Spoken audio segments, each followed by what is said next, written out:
Hello, hello, hello, everyone, and welcome to the Transatlantic Call-In Show. This is the show on the Line Network where you get to call in and ask our hosts, who will always be trans people, all of your questions about anything and everything trans-related. So if you are maybe you have a friend and you have some uncomfortable questions you don't want to ask them, you probably should ask us instead first. Just, maybe test the waters. Or if you think that the foundation of trans healthcare is flawed in some way, we'd love to talk to you and explore where that's coming from.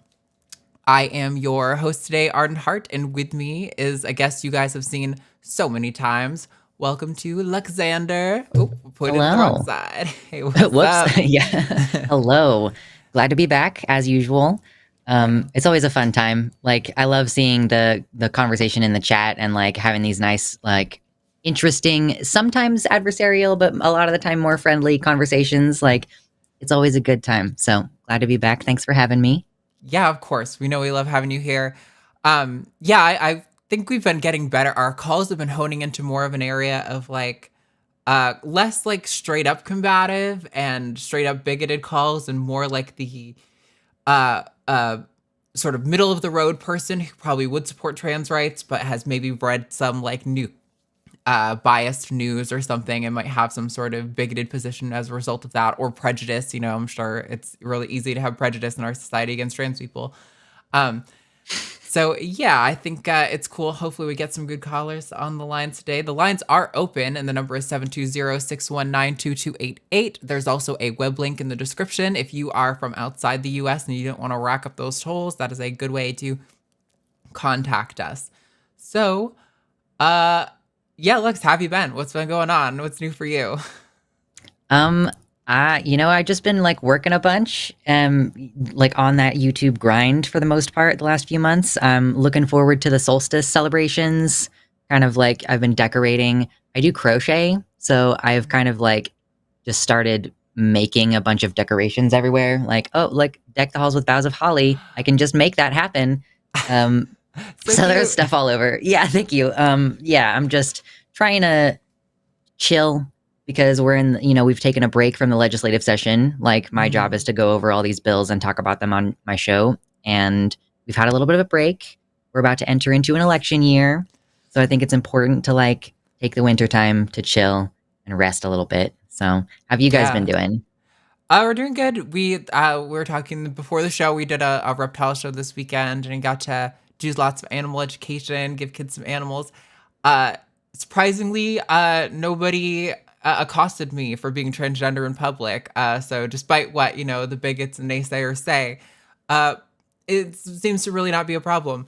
So even in Texas. In Texas. Weird. Crazy, right? I know. Nonsense. Yeah.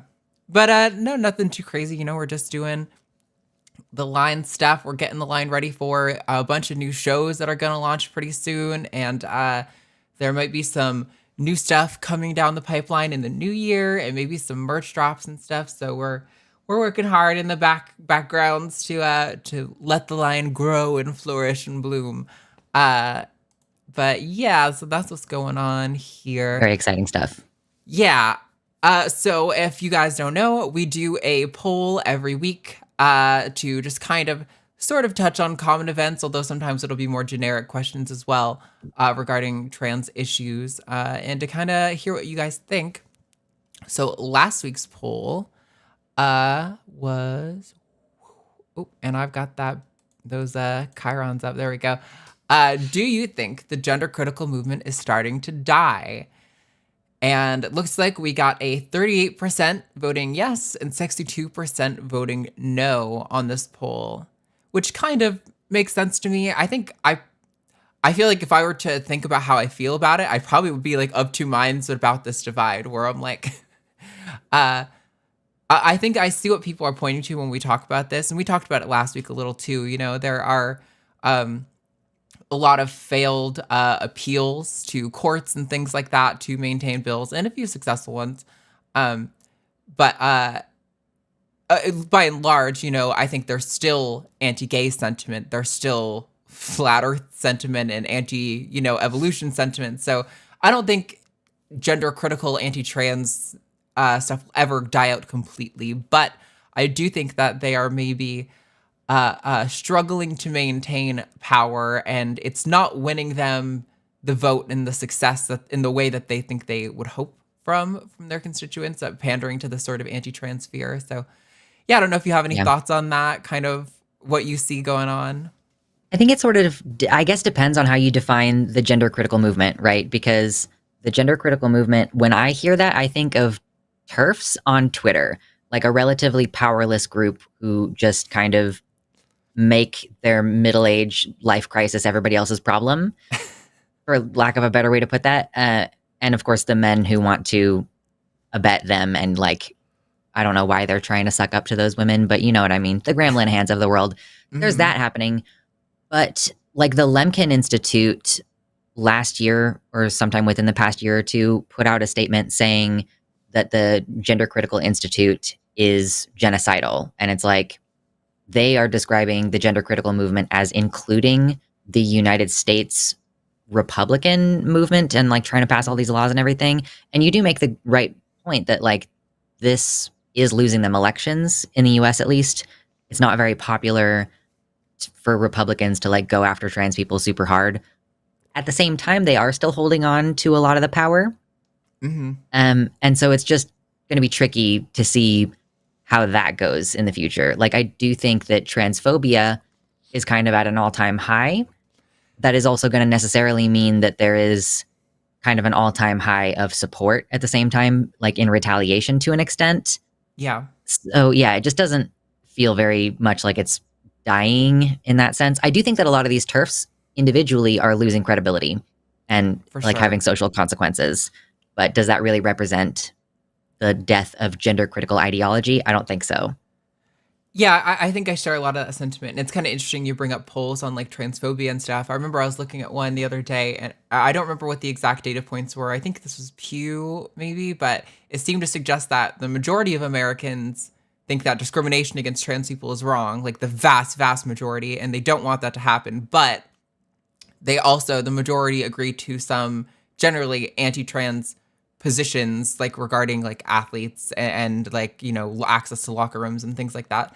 So it is interesting to see how even if, like you point out, maybe some of these individual actors may be facing consequences, the ideas they definitely successfully, you know, implanted in the culture, and we will be dealing with that, I'm sure, for many years to come. You know, like you pointed out, it's the end of the legislative session. But that's going to start up again in the next year, and I'm sure all those fights will pick up again. The battle will never really stop. Yeah, it'll be a push and pull for a while, so we'll see how it goes. Yeah, we'll hopefully make progress. I like to think optimistically generally, but you know, it's also difficult sometimes when you're looking at certain things that happen. Speaking of which, this week's poll is: should legislation restrict medical care for minors unless it ensures a 0% regret rate? And this is in reference to the Wisconsin State Senate passed a bill that would ban access to transgender healthcare for minors. And the governor, thankfully, vetoed that bill, so that's not going to go through. I don't know if there is an overriding process that we've seen in other states. So they don't have a veto-proof majority, so they can't. That's good. Well, that's amazing. That's why it's a win. Yeah. Yeah, it's a huge win then. But yeah, I was kind of looking, you know, I had a hard time finding specific quotes from any of the hearings or anything, but I did catch a few regarding one of the representatives from the state saying that he thought there was no noticeable consensus on trans healthcare. Which really feels a lot to me like when we're, you know, looking at creationists sort of who are advocating for creationism in school, saying, oh, well, evolution is a theory, right? Like, is there room for improvement in the data? Always. Like, there's always room for better, stronger, more research, of course. But the whole point of medicine is that you go the direction that is best supported by the evidence currently, which the international medical community has pretty clearly shown is in favor of trans healthcare, even for minors. So they're caught up in the wokeism. They've caught the woke mind virus. Every single major medical organization is caught up in the liberal woke mind virus. I'm sorry, Arden, to disappoint you about your worldview. You know, we hear that, but I think that points out really how absurd the conspiracy is. Because can you imagine the level of cooperation, like insidious cooperation that would have to occur for every university to be doing this? Like, remember trying to do group projects in school? Like, right. How are you going to get this level of coordination going on? Yeah. So this is just to point out that, like, is trans healthcare, like all healthcare, imperfect in certain ways? Of course. All healthcare is imperfect. There is no medical procedure or intervention that has a 0% regret rate. If you are looking for a medical procedure for children, you know, drugs or surgery for not just trans healthcare. I mean, we can talk about like cancer or diabetes or anything. Those things change your body for your entire life, a lot of those medications and interventions. And those kids might, in some sense, regret some of those procedures because of those long-term effects. Should we ban those because of the long-term effects and the potential regret rates? I think we would pretty obviously see that that is absurd. But yeah, you kind of chimed in, but do you have any more thoughts on that one too? Yeah, I mean, we could keep slippery sloping this forever, I think. Like, okay, if we're gonna make things legal or illegal based on their regret rate as far as it impacts children, you know, like children consent to surgical procedures. Like if a kid is playing football on their high school football team and they get a knee injury, it might be like an option on the table, but not strictly medically necessary for them to get a knee surgery, right? You know, you can like crutch it around for the rest of your life. It's not medically necessary to get a knee surgery, but a 15 or 16-year-old might elect with their parents' consent to get a knee surgery. Now, knee surgeries have like a 40% chance of regret or something like that. Like it's crazy high. But we still allow this to happen. We don't like legally legislate and like insert like the General Assembly into the conversation between you and your doctor, as we've decided that this is appropriate with abortion, but that's a separate thing.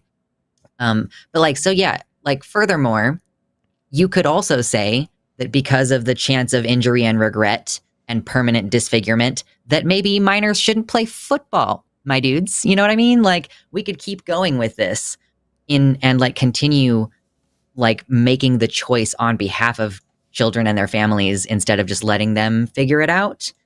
But it's, and you might even say, yeah, like it should be illegal or have more barriers to playing football because of its high incidence of injury. Like maybe you do want to make that argument, but you would need to be morally consistent is all I'm saying. So yeah. Right, exactly. Yeah, if you're going to advocate for these things, at least be morally consistent about it, so I know that you are an honest actor with a really bizarre worldview and I can laugh at you and discredit you rather than dishonestly suggest that your reasoning is X when clearly your reasoning is I want to discriminate against trans people because your reasoning isn't holding up consistently. Yeah.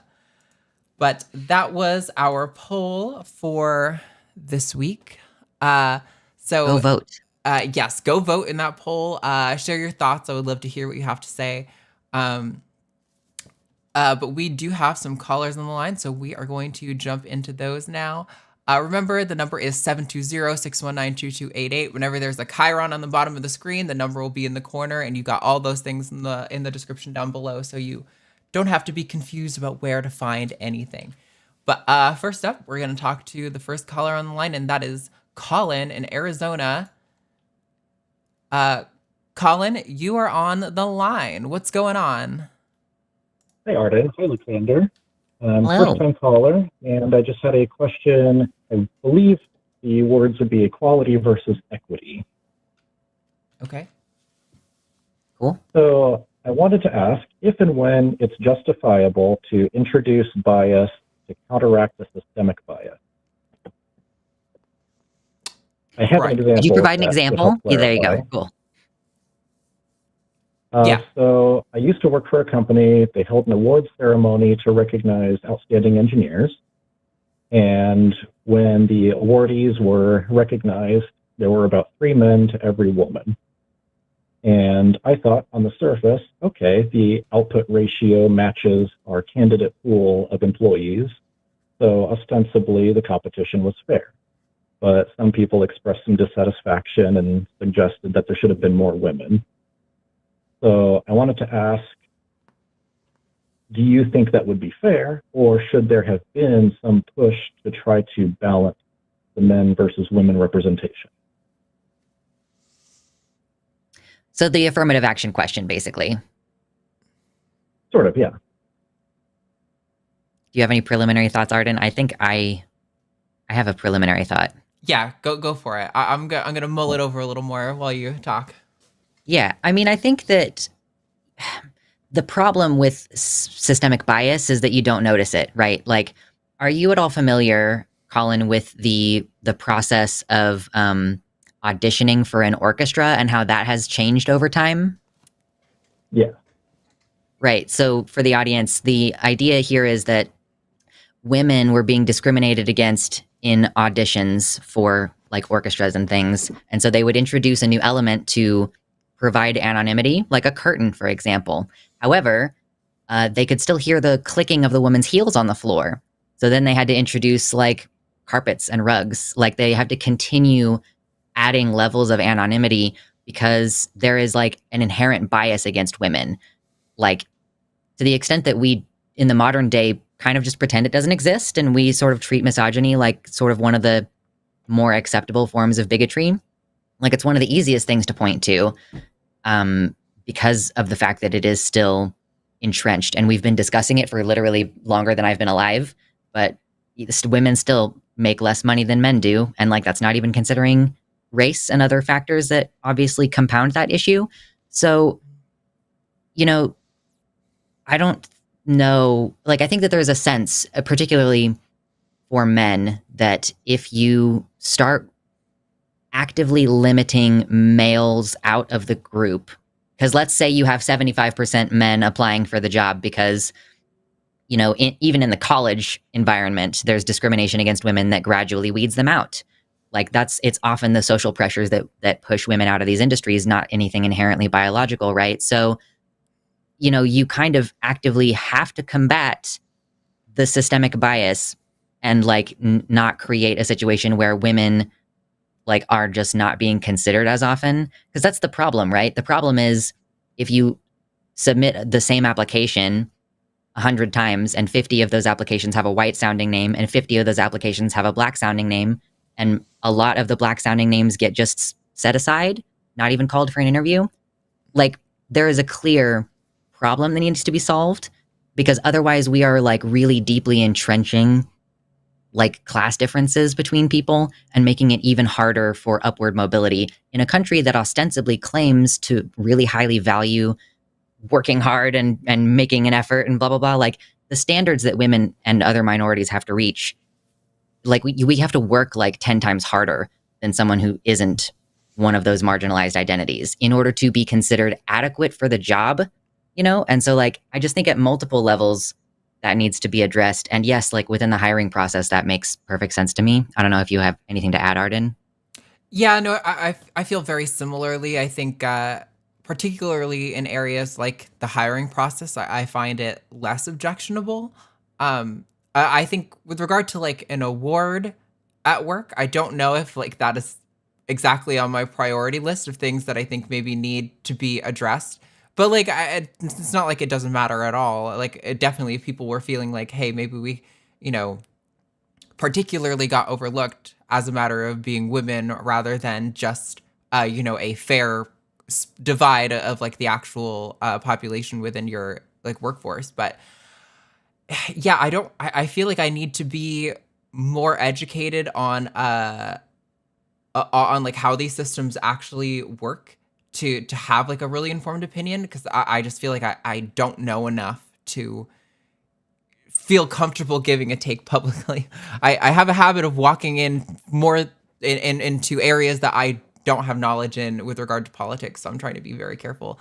Yeah, I think on the surface level, my gut instinct is, yes, let's correct for bias and try to make things, you know, equitable for all people. So that way we're not seeing like systemic bias. But I don't necessarily know if I know what the best way to go about it is. Is it doing like bias against the like hegemonic group? I don't know. Maybe there's a better approach. Maybe that's the best approach. I'm not entirely sure. But generally speaking, I think like, yeah, should we combat bias, like especially against large groups of people? Like definitely, absolutely.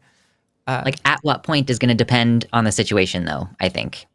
Like, I think that's the question is like, at what point is an intentional bias justified in combating a systemic bias? So like, is it justified to prefer certain applicants over other ones in an attempt to actively whatever?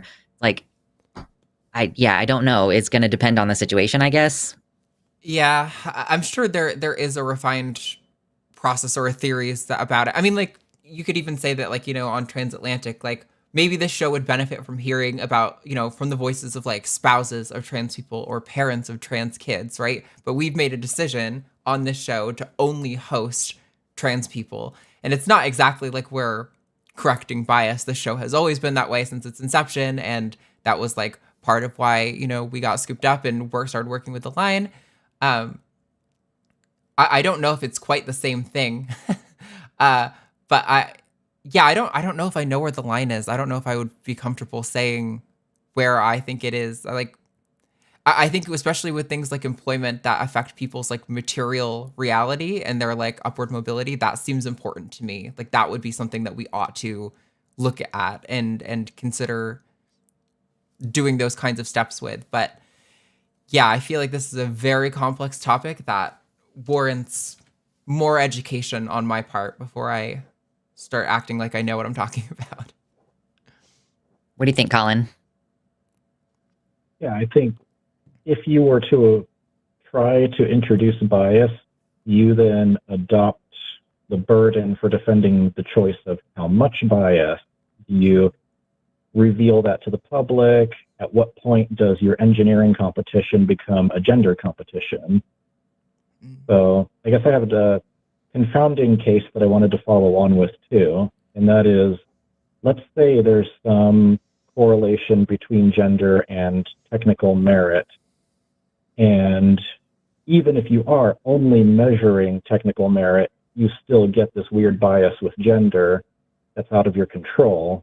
How do you defend that? How do you introduce your transparency to the public? I feel like trying to match population is fine.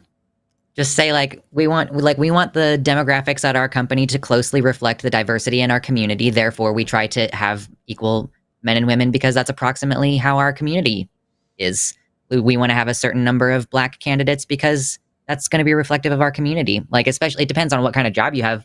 Particularly if you have an organization that's meant to work with the public, like I could very easily see justifying that as like, you know, we care about our community and we want you to feel like, you know, there's someone here at this company who cares about you and can address your issues. You know what I mean? Like even just for the marketing, you could very easily justify that.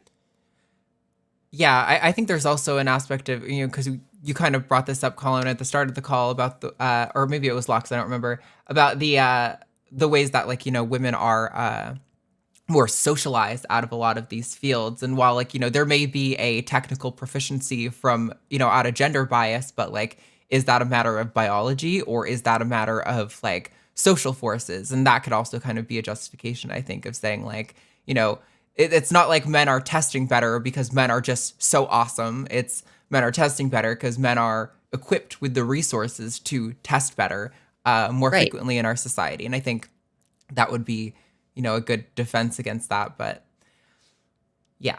I mean, like, I would say, what are the testing conditions? Like, upon which metrics are you determining purely objective technical merit? You know, is it that you're having them sit down and do a test, or are you going to base it on their customer interactions and how successful they are at their job in that way? Like, because how are you going to correct for factors like, oh, this woman was scheduled to take this test and her coworker sexually harassed her before she went in and it fucking destroyed her test results because she was shaken up from this like interpersonal situation, which we know to be fairly rampant in these industries that are male dominated, where we tend to see these types of gender corrections happening. You know, like, I don't know that there's any meaningful way to completely and utterly correct for all of the unexpected biases that can impact performance. Like there's a reason why like women are graded as having lower performance, isn't like probably in combination that she is dealing with added stress at the workplace that men don't have to deal with, and that the expectations on her are on a baseline just higher than for her male colleagues. You know what I mean? Yeah, I think that helps illustrate the situation a lot better for me. Mm-hmm. Yeah. Sorry if you were looking for more of like a hard line, like this is where, the line is. I think these issues are just so complex and they're so like multifactorial that it's like it's really hard to draw a hard line on that. But maybe someone more educated and like more, degrees on this sort of thing might have more hardline answers. But yeah, I definitely don't want to give the impression that I have some specialty that I don't have. So yeah, that's where it's at. It would be a fascinating area of study. It's deeply complex sociological phenomenon. So I mean, I think that if there isn't already a lot of data on here, then it's certainly an area that some budding sociologist out there should make a point of studying, Yeah, thank you so much. It certainly helps illustrate it, and I wasn't looking for a hard line one way or the other. I was just trying to expand my understanding more. Sure. Part of the disparity between men and women in engineering is why I try to go, and my wife's a teacher, so I'll go in her class and I'll talk to the kids and try to get them interested in science and math and engineering. So I'm trying to start from the ground up and combat that bias from the get-go instead of waiting until it's far too late. Mm-hmm. Yeah, no, that makes sense. Very cool. Thank you for calling in, Colin. And I'm glad we were able to, maybe help expand your sort of feelings about this a little bit and maybe some of the audience. So I hope you have a wonderful day and we will talk to you soon. All right. Thank you so much. Bye. I am remembering a paper we read in school about stereotype threat, where like people of a marginalized community, when their like test takers were part of like the hegemonic class, would often score more poorly due to like an alleged stereotype threat. And I think that was pretty well researched, but still don't know what the like correction is. That feels like a bigger topic. So we do have more callers on the line and we will get to them. I do want to quickly run through some announcements for the show, for the network.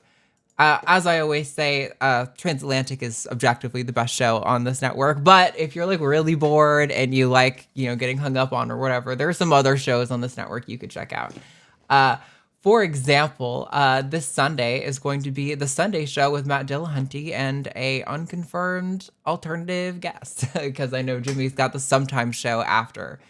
On Monday will be Skep Talk with Forrest Valkai and Shannon Q. I bet you that will be a phenomenal show.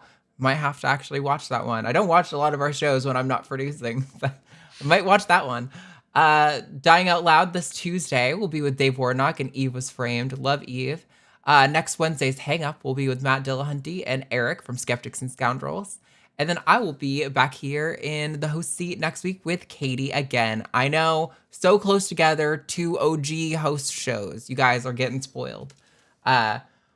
So with that, we're going to take Ben. Pronouns are any. In Ohio. Ben, you are live on the line. What's going on? Yeah, so basically, I've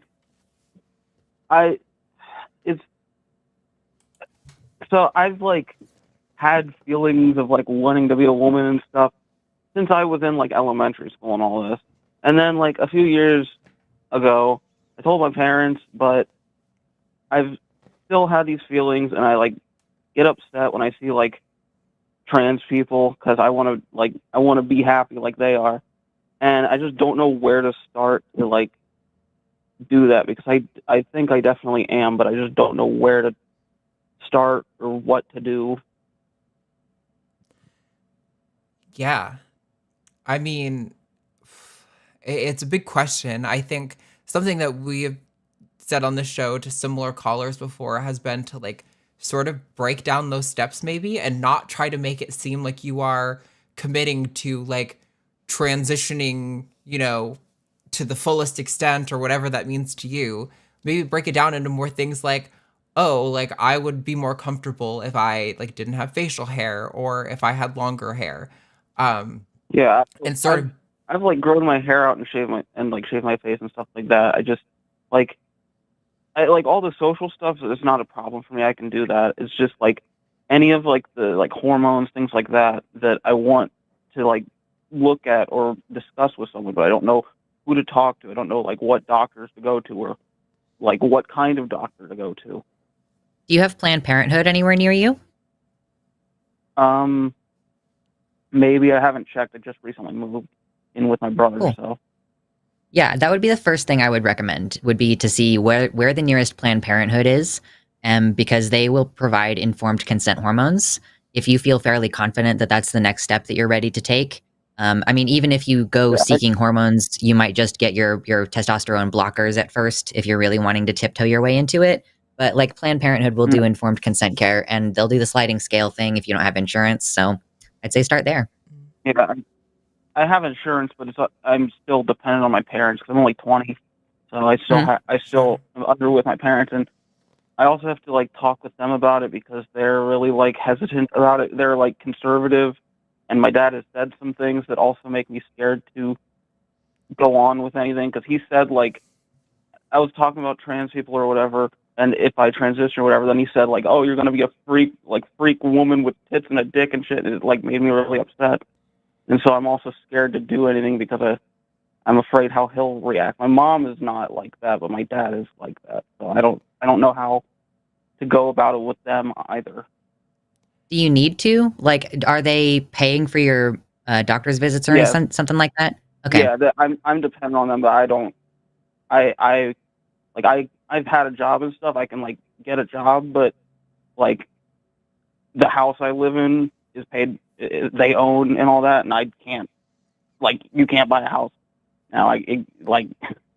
So it would be really hard to like not have some dependency on them because I'm still only 20, and all my medical stuff and everything, my car, everything's owned by them. So if something happened where like they wanted to kick me out, they could, and then I'd be homeless. So if you have insurance, it shouldn't pop up on like a bill for them, like, Ben is getting hormones, I see here on the itemized list. So like if you have insurance, I think you could go to Planned Parenthood, or if you have a general doctor in your area, you should be able to go to them and explain the situation. And I'm willing to bet 9 out of 10 general medical providers, but definitely at Planned Parenthood, are going to be completely understanding of the situation and willing to help you try. Well, my mom and I have talked about it, and like I just recently moved out, and she was like, I just want you to talk to me. She wants me to talk to her about any of that before I do any of it, because she doesn't want to come here and be surprised that I like did a big like thing like that without like without discussing it with her. And like I understand, like I don't want to just secretly do things like that and surprise my parents because we have a good relationship. We're not like in a bad relationship. My dad says some things sometimes, but it's just because he's like ignorant of some stuff, and I have a good relationship with them, and I don't want to like break trust or anything with them. Well, that's why it's like hard. I appreciate that, and I think it's fair that your mom doesn't want you to do things without talking to her. I can appreciate that she would want to be included. I think it's really important to note that like they aren't owed that. Like there comes a point as an adult, and I went through the same thing where early adulthood, I was still on my parents' insurance for a while, and I felt like I didn't know how to go about pursuing trans healthcare while I was in some sense dependent on them. I felt I was definitely in a very similar position to you, but I can tell you the thing that I had to work on really hard with a therapist is learning that as an adult, there comes a point where you stop telling your parents everything that's going on in your life. That's just an aspect of growing up. You're going to stop divulging everything to them, and they aren't owed everything. And eventually they're going to come around to understand that. I think it's fair to maybe be like, hey, this is something I'm like, you shouldn't be asking for permission from your parents is basically what I'm trying to get at. Yeah, obviously my mom knows that like the final decision's up to me because I'm an adult. She knows that because I've I've like decided to do things on my own. And she's like, "You're an adult. You can make that decision if you want to. Like, get tattoos, things like that." She's like, "If you're an adult and you pay for it or whatever, like that's fine." There's just some things like because I'm under her insurance, and if I have to pay for something, she has to approve before she's willing to pay for it because I'm still dependent on her. So that's why it's like difficult. Well, you said because you have a job, can't- right? So you do have some income. Huh? You've got some income? I currently don't have a job because I just recently moved into Okay. The house that my brother's staying in, but they own this house. It's just like farther away where he Sure. goes to school, but they own this house. So like I'm still dependent on them for like a place to live. Sure. So I will say, so hormones are not very expensive anyway. You know, it's like $10 a month for the pills if you start taking estrogen. Like there's generics. It's very inexpensive. You could easily start hormones, and the changes are going to be slow enough that you could probably keep it private for a while. But I will say, if you don't want to, risk that situation, I completely understand. My advice is going to be just work on this project of you becoming independent, because you're 20 years old. Like, you can get a job. Like, you can get, even if it's a kind of a crappy job, you can get a job and save up some money, because you don't really have any high expenses right now, because you live in a place that's taken care of by your parents. So as long as you're really responsible with your money and you save it, you should be able to get out pretty quickly. And I would say you could get an app like, I think it's called Lex. It's ostensibly a dating app, but a lot of queer people connect on there for housing. So if you want to, you could also pursue like finding other trans women who are like in need of a roommate, and like just bit by bit, just start working your way there. Yeah, I'd have to. I have to figure that out to be close, because part of the reason I moved down here is to help my brother, because he's disabled and he can't like cook or anything for himself because he gets tired really quick. So it's like I don't want to move super far away from him because I want to help him with stuff, because he that's good for him to have me around. So that's part of the reason I came down here. But I am more independent down here. I can do all that. I just want to make sure I can also help my brother while also helping myself. I want to drop something on you about your relationship with your parents that might be kind of difficult for you to hear. Your relationship with your parents has already been damaged because they have done damage to your relationship. Like, your dad has made it clear that he's not willing to accept you being trans.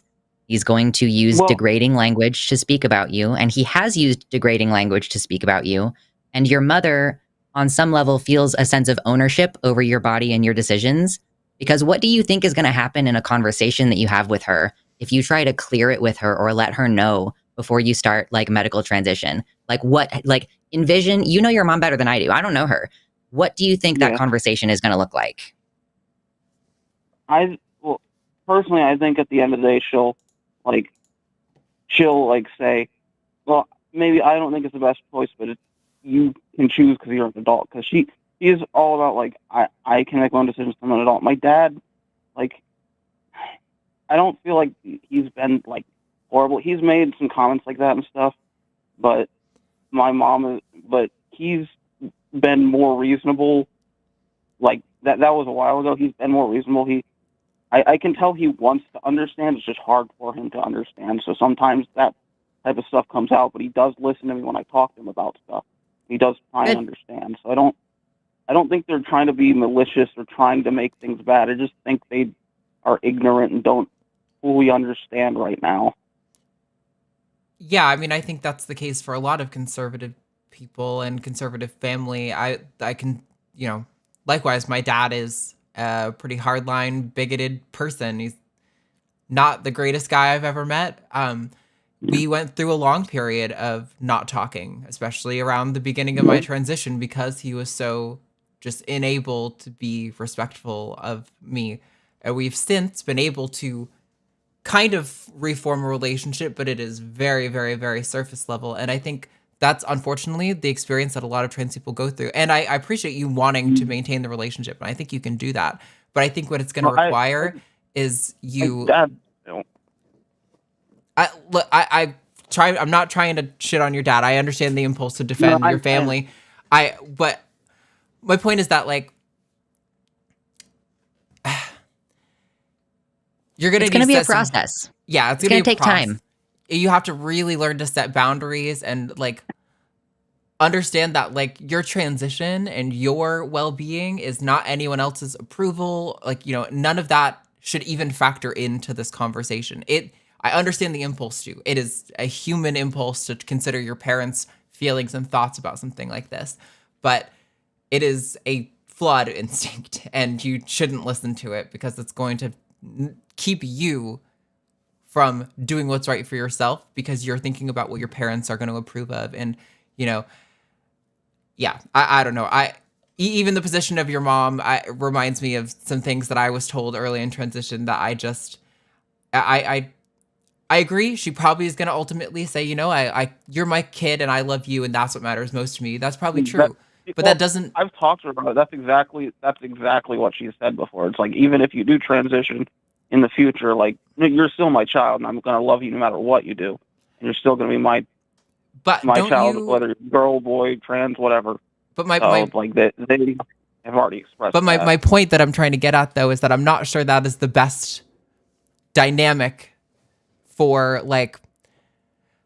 You want to be open with your parents about going through this process, right? But they're already starting, and even if your mom is more accepting and you feel more comfortable with her because of that, she's already kind of starting on a foot of like tacit disapproval of your actions, right? So I think I want to point out, like, you have your own insecurity about this. Like, you, on some level, are worried about losing your housing because you are worried that your parents might kick you out. Like, that is an underlying, like, fear that I don't know that you've fully reconciled with, but you've mentioned on this call, you keep saying you're worried about what they're going to say because of your housing situation, which inherently is telling me that you know on some level that you're not sure whether it's going to go well or not, you know? And so you're just going to have to keep chipping away at this like slowly over time if you want to, but like, don't let your relationship with your parents and the fact that that's a process stop you from making the changes that you need to make. You know, it's not that hard to start like hormones in a state that has informed consent, which I think Ohio does.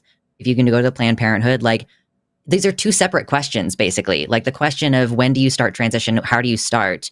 Versus how do I navigate my relationship with my parents? Like, these are two separate things. They're going to happen on their own timeline. Your mom, like, could be very accepting, or she could become the kind of person who does a bunch of research and brings you a bunch of misinformation about how you're going to have breast cancer or something, you know, like, who knows how that's going to go. When I first brought it up, they brought the rapid onset gender dysphoria study. Like, but then they realized later it was bunk, but that was the first thing they brought because they didn't understand like anything at all. Now they understand more, but good. Yeah, I definitely agree with Lux. Yeah. I think that you have to just allow these things to exist on their own timeline. But I really think, look, it's difficult. There's always going to be an interest for most people in maintaining a relationship with their parents. Not everyone's going to be comfortable just cutting off their family.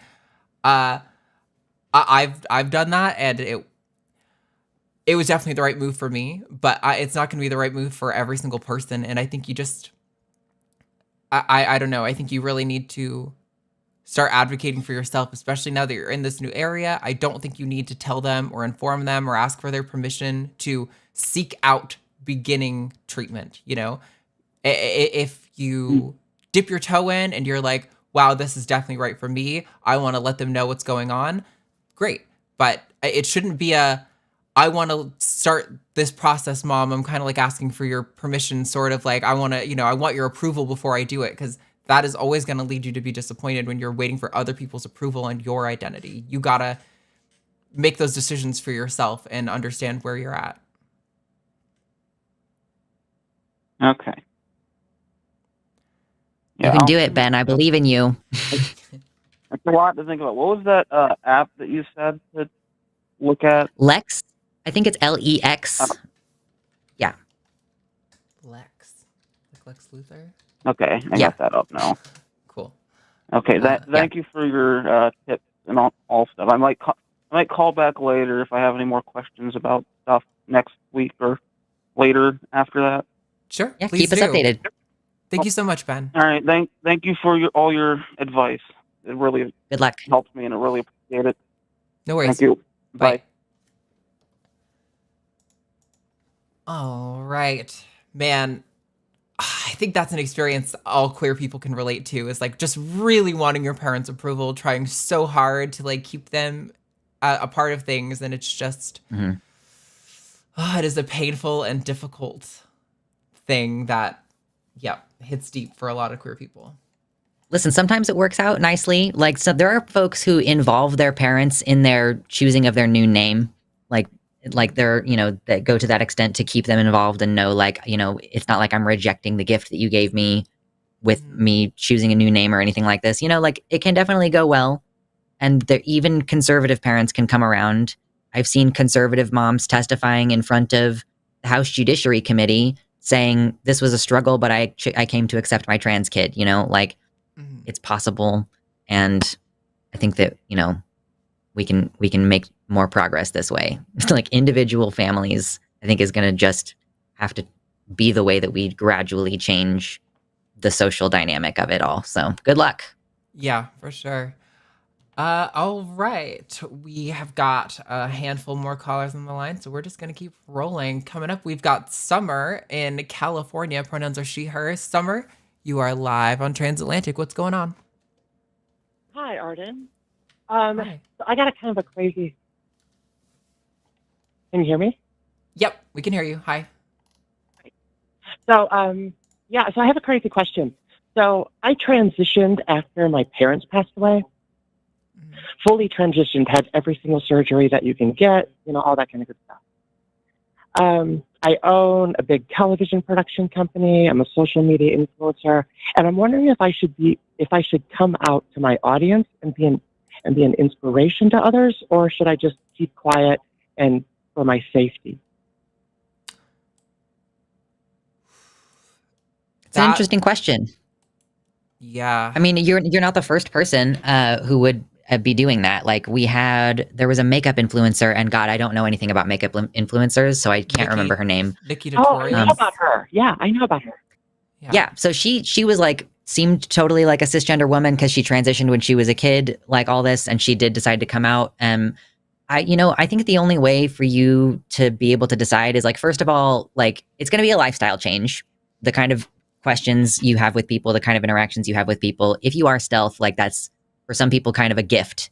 And it's a kind of big decision to choose to renounce that and become, particularly if you're a social media influencer person, like on the internet, like, it's going to become part of your brand, whether you want it to or not. Like, Kat Black sometimes kind of wishes that she didn't have to talk about the trans issue because she is so integrated in her normal life. She doesn't really have to think about being trans. So you're going to have to start thinking about it more. Some people would accuse you of having a responsibility to come out, but, like, I would say it's like, it's going to be a lifestyle change. And so you have to really decide what's going to be the right decision for your career. How did it work out for Nikki Tutorials? Like, she seems like she's doing fine, but the right-wing media, so I don't know.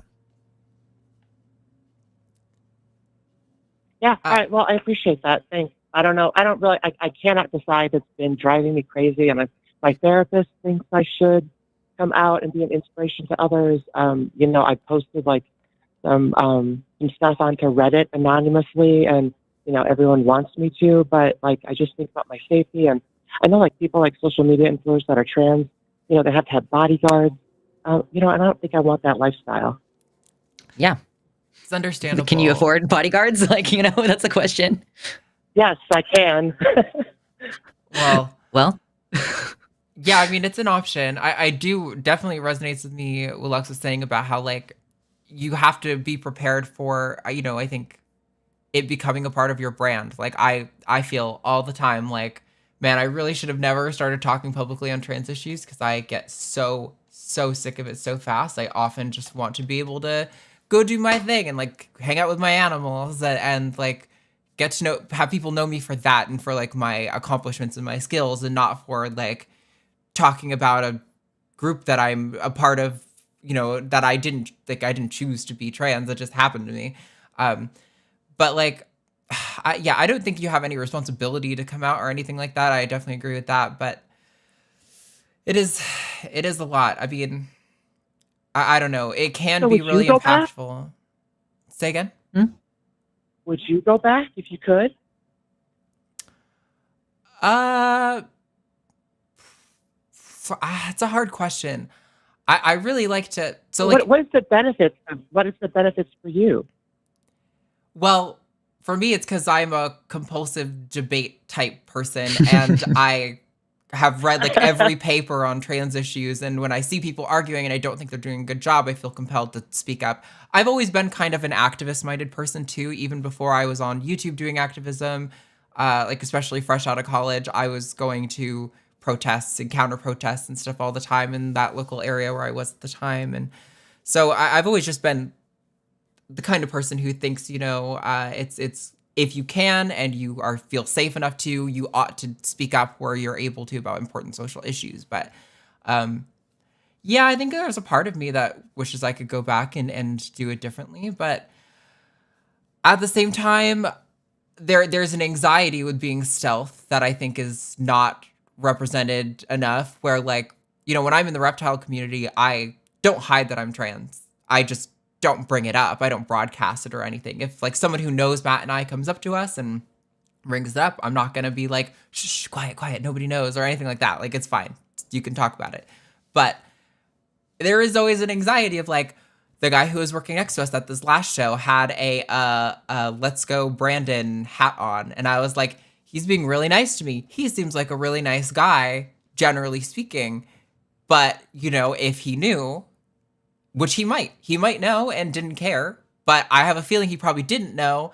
And if he did, that the dynamic would change completely. And that is like a really stressful thing to be like, wow, these people who have respect for me might totally lose it at the drop of a hat just by finding out this piece of information. It's a stressful thing. And I think Right. it is an entirely personal decision for you. I think you can do good either way. Like, I think you can contribute to the trans, rights cause without having to out yourself. And I think you can do a lot of good if you do out yourself. And I think you can do it in a way that keeps you safe and protected. I do want to add on, Right. like, And I then feel I like thought about- we're go addressing ahead. the security concern. Sorry, I just wanted to add that, like, it's really gratifying being able to help other trans people. Like, obviously there's like danger involved and it's scary, and like, feeling like, oh, my name is on the list of some person out there. Like, it's not a good moment, right? But like, I don't know that there's anything more satisfying than having trans people tell me that like they found my content and it helped them find themselves, or like that I explained some concept, or even Exactly. like even other people, right? Like I'm sure like you have had times in your life where you have to interact with cis people and like convince them that being trans is like good, and that like doing that on a broader scale, it can be very gratifying. So if you have a big like platform and you're willing to make the sort of brand and lifestyle change that's associated, like you could probably do a lot of good, even with a relatively small platform. Like, creators out there are helping folks figure themselves out and educating folks. And like, yeah, I also, personal opinion, I think that we need more representation of trans people whose main job is not to be trans. Like, that's an actor who happens to be trans, or that's an electrician who happens to be trans. I would love to see trans people having more opportunities to do things outside of just talking about being trans all the time. Like, For sure. Arden has the reptiles, and I have like a number of different hobbies that I like to inflict upon my audience when they're there for their politics. And I'm just like, no, we're going to talk about homesteading now. Too bad. So yeah, I don't know. It's a big complex issue, and you're right. You're going to have to just make that determination for yourself. I would say don't let your therapist pressure you into it.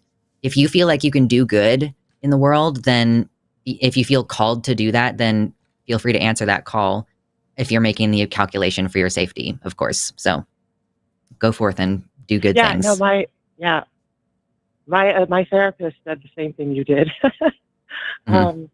Yeah, it's so confusing. And then I think about like my dating, like I don't want guys to know that, I was assigned male at birth, that I'm dating, and having sex with, and like, I just feel like my whole life would change, and I'm scared, Yeah.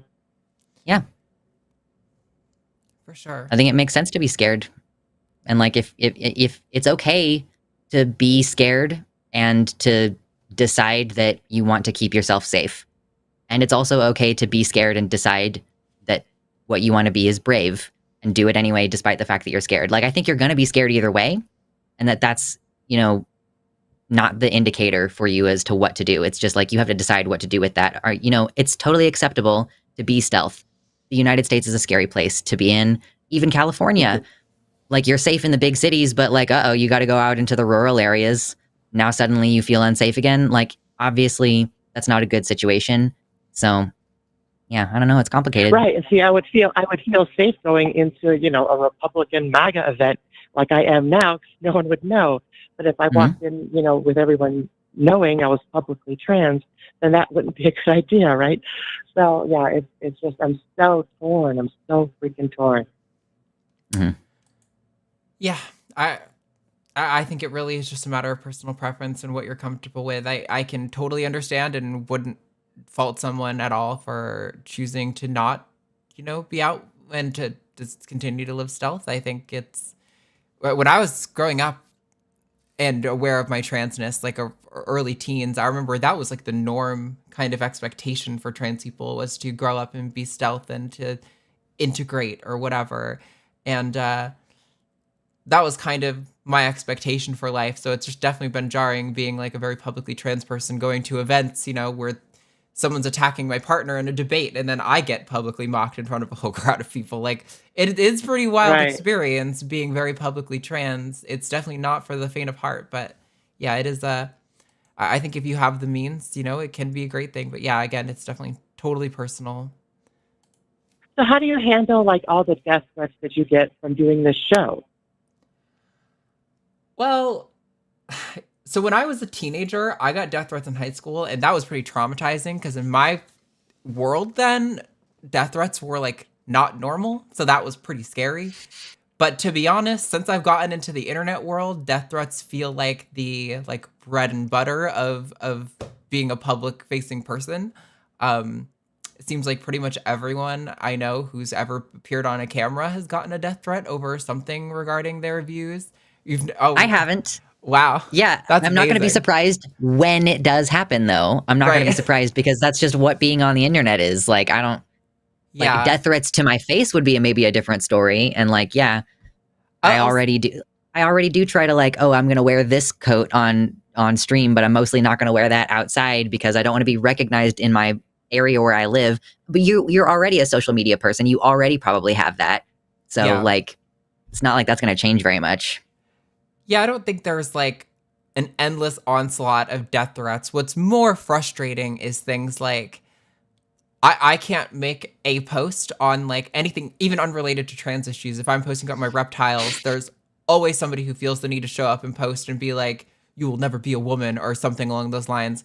And like, right, exactly. In my opinion, I feel like I don't care if you don't think I'm a woman. You're entitled to be wrong about things. You can go home and feel whatever way you want to feel. It's just like the endless harassment. It's not death threats that I'm worried. It's more the exhausting part is the other stuff. You're just gonna. There's always gonna be bullshit. I mean, it's such an easy target nowadays. I think I don't know how to. I mean, you're already in therapy, so I think you're probably about as well equipped to handle that sort of experience as you could be. And if your therapist is already kind of like aware of your dynamic and like, encouraging you to be like, to feel, safe to do that, then I think you'll probably be fine. But it is an adjustment period. Like, I definitely go through days where I'm like, man, I don't want to be on the internet right now for a couple days, for a while. I just need to like decompress because it's too much. And then there are other times where I'm like, no, bring it on. This is hilarious. You people are so stupid and ridiculous. Like, give me more like content to like joke about. Yeah, I don't know. It True. goes both ways, Yeah, no, I really appreciate it. Yeah, because I'll still keep thinking about it, but you gave me a lot to think about. I actually have to see my therapist in like an hour, so.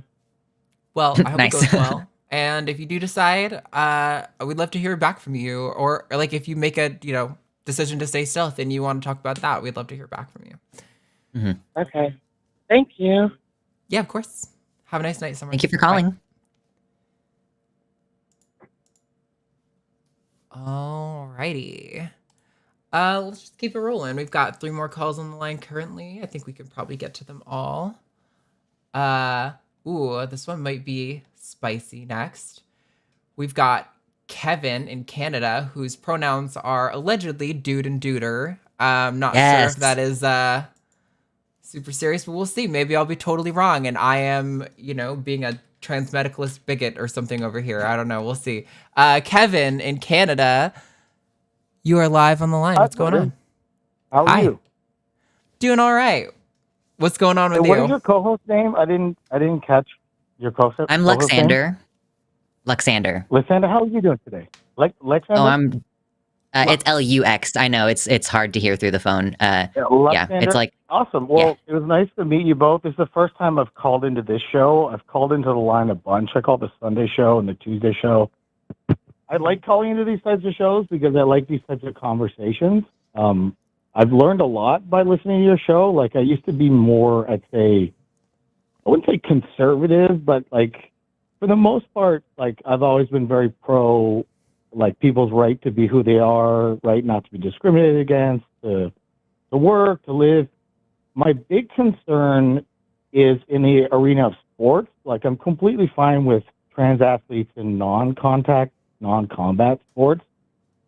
Where I do have concerns, as someone with a long history of martial arts experience, like I did karate for many years, competed in that, briefly did Muay Thai, boxing, I do jiu-jitsu now. And I guess my concern is in the realm of MMA and like the more dangerous combat sports. There was recently a debate back in 2020 regarding Fallon Fox. I don't know if you're familiar with the situation that happened. So essentially, I'm actually going to read a direct quote from Fallon with regard to what happened because I want to let her speak. But she tweeted, there was a very controversial fight where she fractured a woman's skull. So she a knocked very common injury in that sport. Yeah, very common injury, men against men, yeah. Less common women against women. But anytime someone's skull is fractured, that's very serious, very life-threatening. And obviously, number one concern in combat sports is we don't want the people to die. Like, people in boxing back in the day used to die all the time, especially, like, when they didn't really know about concussions. But I've had multiple concussions playing rugby, doing jiu-jitsu. Concussions are very serious, but never dealt with someone having a fractured skull. Now, we have very strict rules when it comes to things like Muay Thai. We never allow women to spar with men unless they're like competitive level and the guy like knows nothing, but that almost never happens. But generally speaking, it's very dangerous to pair someone with a denser bone structure against someone with a less dense bone structure. I want to quote Fallon Fox. She tweeted after the skull fracture. She said, "For the record, I knocked 2 women out. One woman's skull was fractured, the other not. And just so you know, I enjoyed it. See, I love smacking up turfs in the cage who talk transphobic nonsense. It's bliss." Now, that's very concerning to me, that kind of mentality. Like, I believe that politics should stay outside of the ring. Like, I don't care if you're conservative, liberal, whatever. When it comes to combat sport, there needs to be a basic level of respect for your opponent. Now, obviously, trash talk is a big thing. I follow MMA a lot. My brother's huge into the sport. It's a brutal sport, and people get seriously injured all the time. But the number one concern is always safety. There's a ref who will literally throw his body on a guy getting pummeled to stop a fight. And like they're bulky guys, they're big dudes. Like, I've seen some messed up stuff, but they care a lot about safety. Now, for a competitor to say that they enjoyed it and it was bliss, and they talk about turfs, like, listen, as much as I want to say trans women can compete in swimming, which I have no problem with, or track and field, or volleyball, or the non-contact sports, when it comes to stuff like rugby, hockey, MMA, things like that, I've seen women get very badly injured when they kind of make the mistake of thinking, yeah, I'll roll with the guys. And like guys Okay. generally don't want to. Like I'm talking about like a men against women. Now, trans woman is different because she went through hormone therapy, obviously. So there's to an extent a lesser punching power, but bone density never changes. Like that stays the same. Well, And so No, it doesn't. that's objectively not true. One of the most common. One of the most common. Stop. You've run on for a long time, Kevin. Stop. Holy cow. So we're gonna. I had to take notes because you said a lot of stuff. Yeah, that I wanted a to little address. bit there. I mean, so yeah. First of all, it's objectively not true that bone density doesn't change. It's one of the most common arguments against trans healthcare for young people is that it affects our bone density. So that's just objectively not true. I stand corrected. Then I apologize. So I'm not experiencing it. Quite a few things to address. I mean, first of all, you said you want to keep politics out of the ring, which I don't know how you can expect to do that when you are advocating for restricting trans women from competing. That is an explicitly political decision. It's not political. No, it is actually, Kevin. It is. The fact that you are going to discriminate against an entire group of people for traits that might only apply to some people within that group, that is discrimination. That is a political matter. Also, politics is in literally everything. Everything is politics. I don't agree. You're wrong. So to say that you can keep politics out of sports is it's just a political ridiculous. decision. Yeah. I believe it's a scientific decision. To be left to the scientists. Well, you don't know the science. Yeah, I was going to say you haven't brought if you're going to you've explicitly said you don't know it. Bring science if you want. Like if you want me to bring, but here's the statistics, right? Like the reality is, like that does happen in the sport. Correct. People do get their skull cracked, and yes, bone density can change. But as a general rule, people who are born male undergo hormone treatment don't necessarily have their bone density reduced to that of a biological female. Like you can say yes, bone density changes, but you don't know that. I think you're just making a baseless claim. Actually, yeah, I'm not. Okay, well then you're gonna need to send us some There's actual. a lot of competing views on this. Okay, No, I want empirical really. views though. I don't really care what you just think or feel. It's not my feeling. I read the science. Okay, Kevin. Holy shit. I would like to respond, please. Also, I went looking up. You said, you don't really see it much in females, but you see it a lot in females. I went up to, I found a study almost instantly that talked about 30 injuries per 100 athletic exposures involve injuries with females, and that they actually don't differentiate. They differentiate between men and women on every aspect of injuries in this study, but they don't specifically with regard to skull fractures. So I'm not sure. I would like to read that study, so make sure you have your the person who took the call. I'll speak to them after, but I want that. Well, I'm not gonna make my call screener do work for me. If you want to message me on social media, I can copy this link. A study I've never read. Like you're reading something you haven't even read the study. You keep interrupting her. Can you she was going to send it to you. Oh my God, you're so rude, dude. I was literally gonna say, if you want the study, Kevin, shut up. Holy shit. If you want. See, you started this with some bullshit pronouns shit, so that's how I already know you aren't serious from the fucking get-go. And then you come in and you were incapable of having a conversation about it. So what I was trying to say was, if you want me to send you the study, I haven't looked at the study. This was literally a quick Google to reference if your point was accurate, right? Maybe there's a meta-analysis that you can send. I would love to read it. I'll be happy to send you the study. I just copied the link. I just copied the link and you can reach out to me on social media. I'm not going to make my call screener do my work for me. So that's just not happening. Okay. That's fine. I just thought you weren't going to do it. But the fact that you are willing to do it makes me understand that you're arguing in good faith. So we're good. For the rest of this conversation, Kevin, if you will let her finish speaking, you will understand what she's saying instead of interrupting her and in order to argue against something that she wasn't even about to say. Be more polite, please, so that we can have a productive conversation. You know it, me as well. You're really bad at this. Okay. Yeah. Thank you. The other thing that I wanted to point out is that you were talking about how, differences between men and women are significant in sport. But there have been numerous studies that have shown that trans women, even pre-HRT, even who've gone through male puberty, are not identical to cisgender men at a baseline. when it comes to athletics. So there's already some problems with this association of, oh, well, men do X, therefore it's okay to ban trans women. Also, I wanted to point out that you mentioned trans women who have gone through male puberty might maintain some differences, but that's not what you advocated for. You're advocating for trans women not being a part of contact sport. Not all trans women have gone through endogenous male puberty. So what is that? Are you discriminating on science, or are you discriminating against a basis? That's not necessarily my argument. I could clarify if you want. Okay, go for it. Sure. It's your turn now. My clarification would be, I do have concerns about trans women that have gone through puberty. That's more my concern. Obviously, trans women that have transitioned pre-puberty, there's a whole different science there. And I'm not an expert on these issues. You are. So I'm arguing out of my depth. And it's a 2-on-1 argument. So I'm not trying to talk over you. I'm just trying to, like, when Matt talks and someone says something, he clarifies with questions. Not trying to be rude, so I apologize if I sound rude.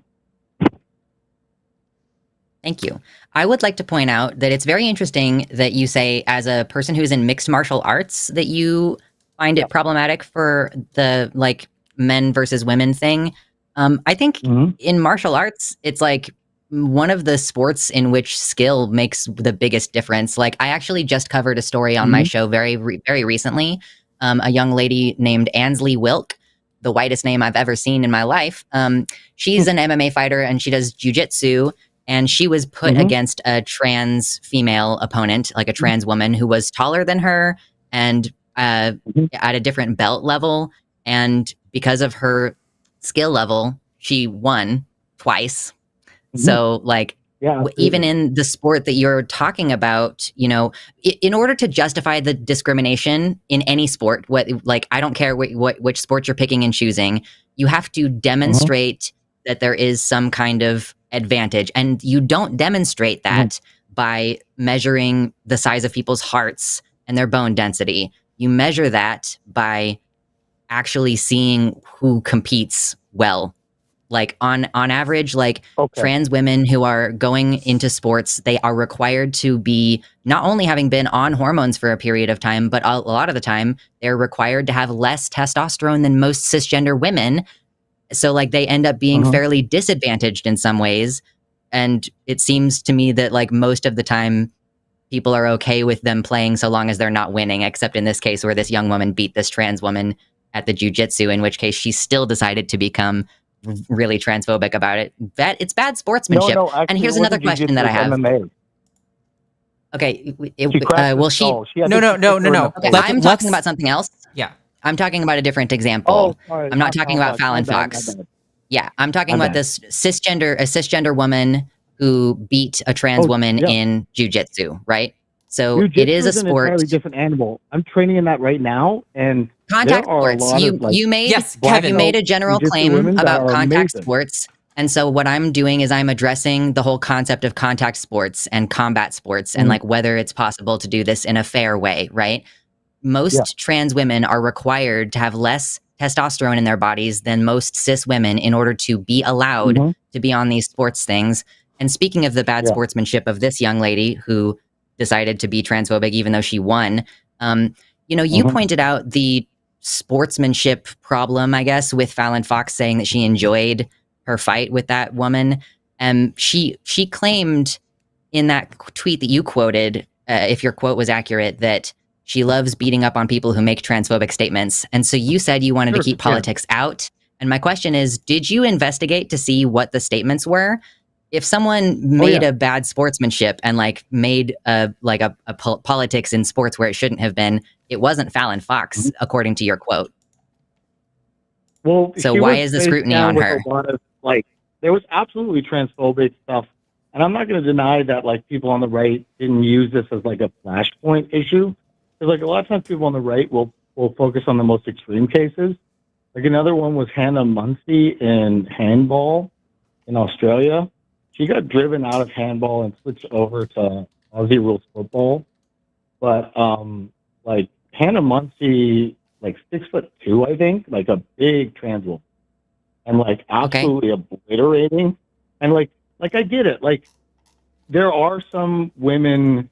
Well, there's people on all sides of it, right? And when I look at a very complicated issue like this, If you are concerned about how tall perspectives. trans women are, then just have height and weight classes. You don't need to discriminate against people based on gender. Just have height and weight classes, or just force everybody actually to have a get a bone different density solution test that might work. beforehand.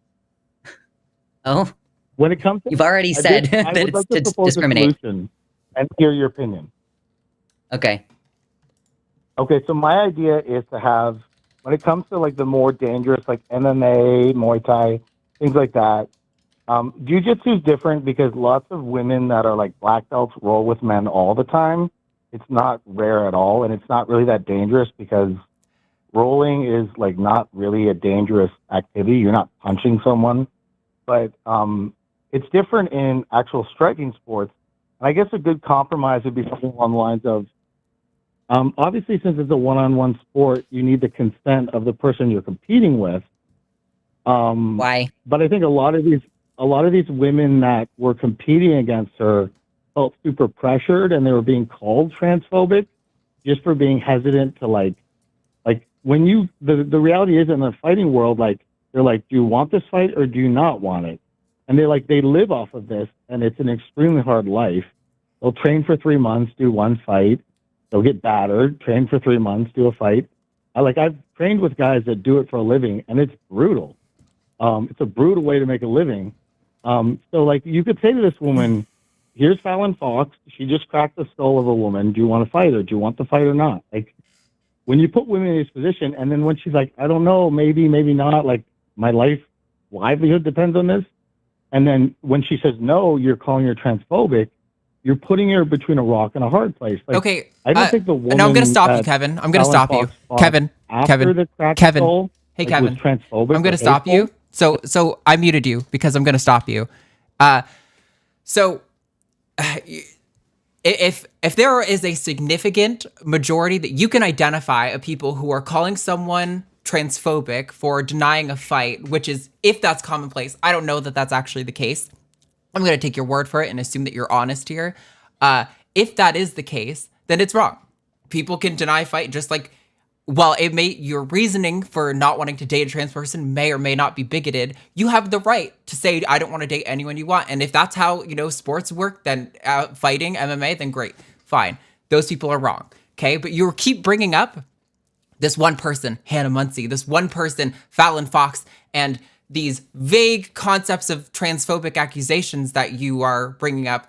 But I don't care about any of that. We are talking about banning an entire group of people, an entire population from a activity that is welcome to everyone. If you are going to do that, you need damn good evidence, and it's not going to be fucking one story or 2 stories or 3 stories. You need data. When you brought up the fractured skull thing, what did I do? I went to Google Scholar and I found a study. I found data for you that can root out bias in these things. If you're going to if you want to advocate for discrimination against a group of people, you better have damn good fucking evidence. Because I'm going to tell you, what you have right now is a collection of anecdotes and crying about accusations of transphobia, which I do not care about. That is irrelevant and meaningless to me. I'm going to unmute you now. And this is where this conversation is going to go. I'm happy for you to, again, hit me up on any social media. I will send you that link that I just set aside for that one study. Maybe the study's bad. We can talk about it. If you're going to call back with this topic, you're going to bring data, because I do not care about you bringing up these sensationalized media stories about individual athletes who were involved in really normal situations, but that were made to seem bad because the person was trans. All right, so you're unmuted now. Okay, and I need you to listen. Thank you for that. I need you to listen when we're talking, because when I'm interrupting you on this show, it is not just because I'm like, man, I hate Kevin. I want Kevin to stop talking. It's usually because you've said something that necessitates clarification or an interjection.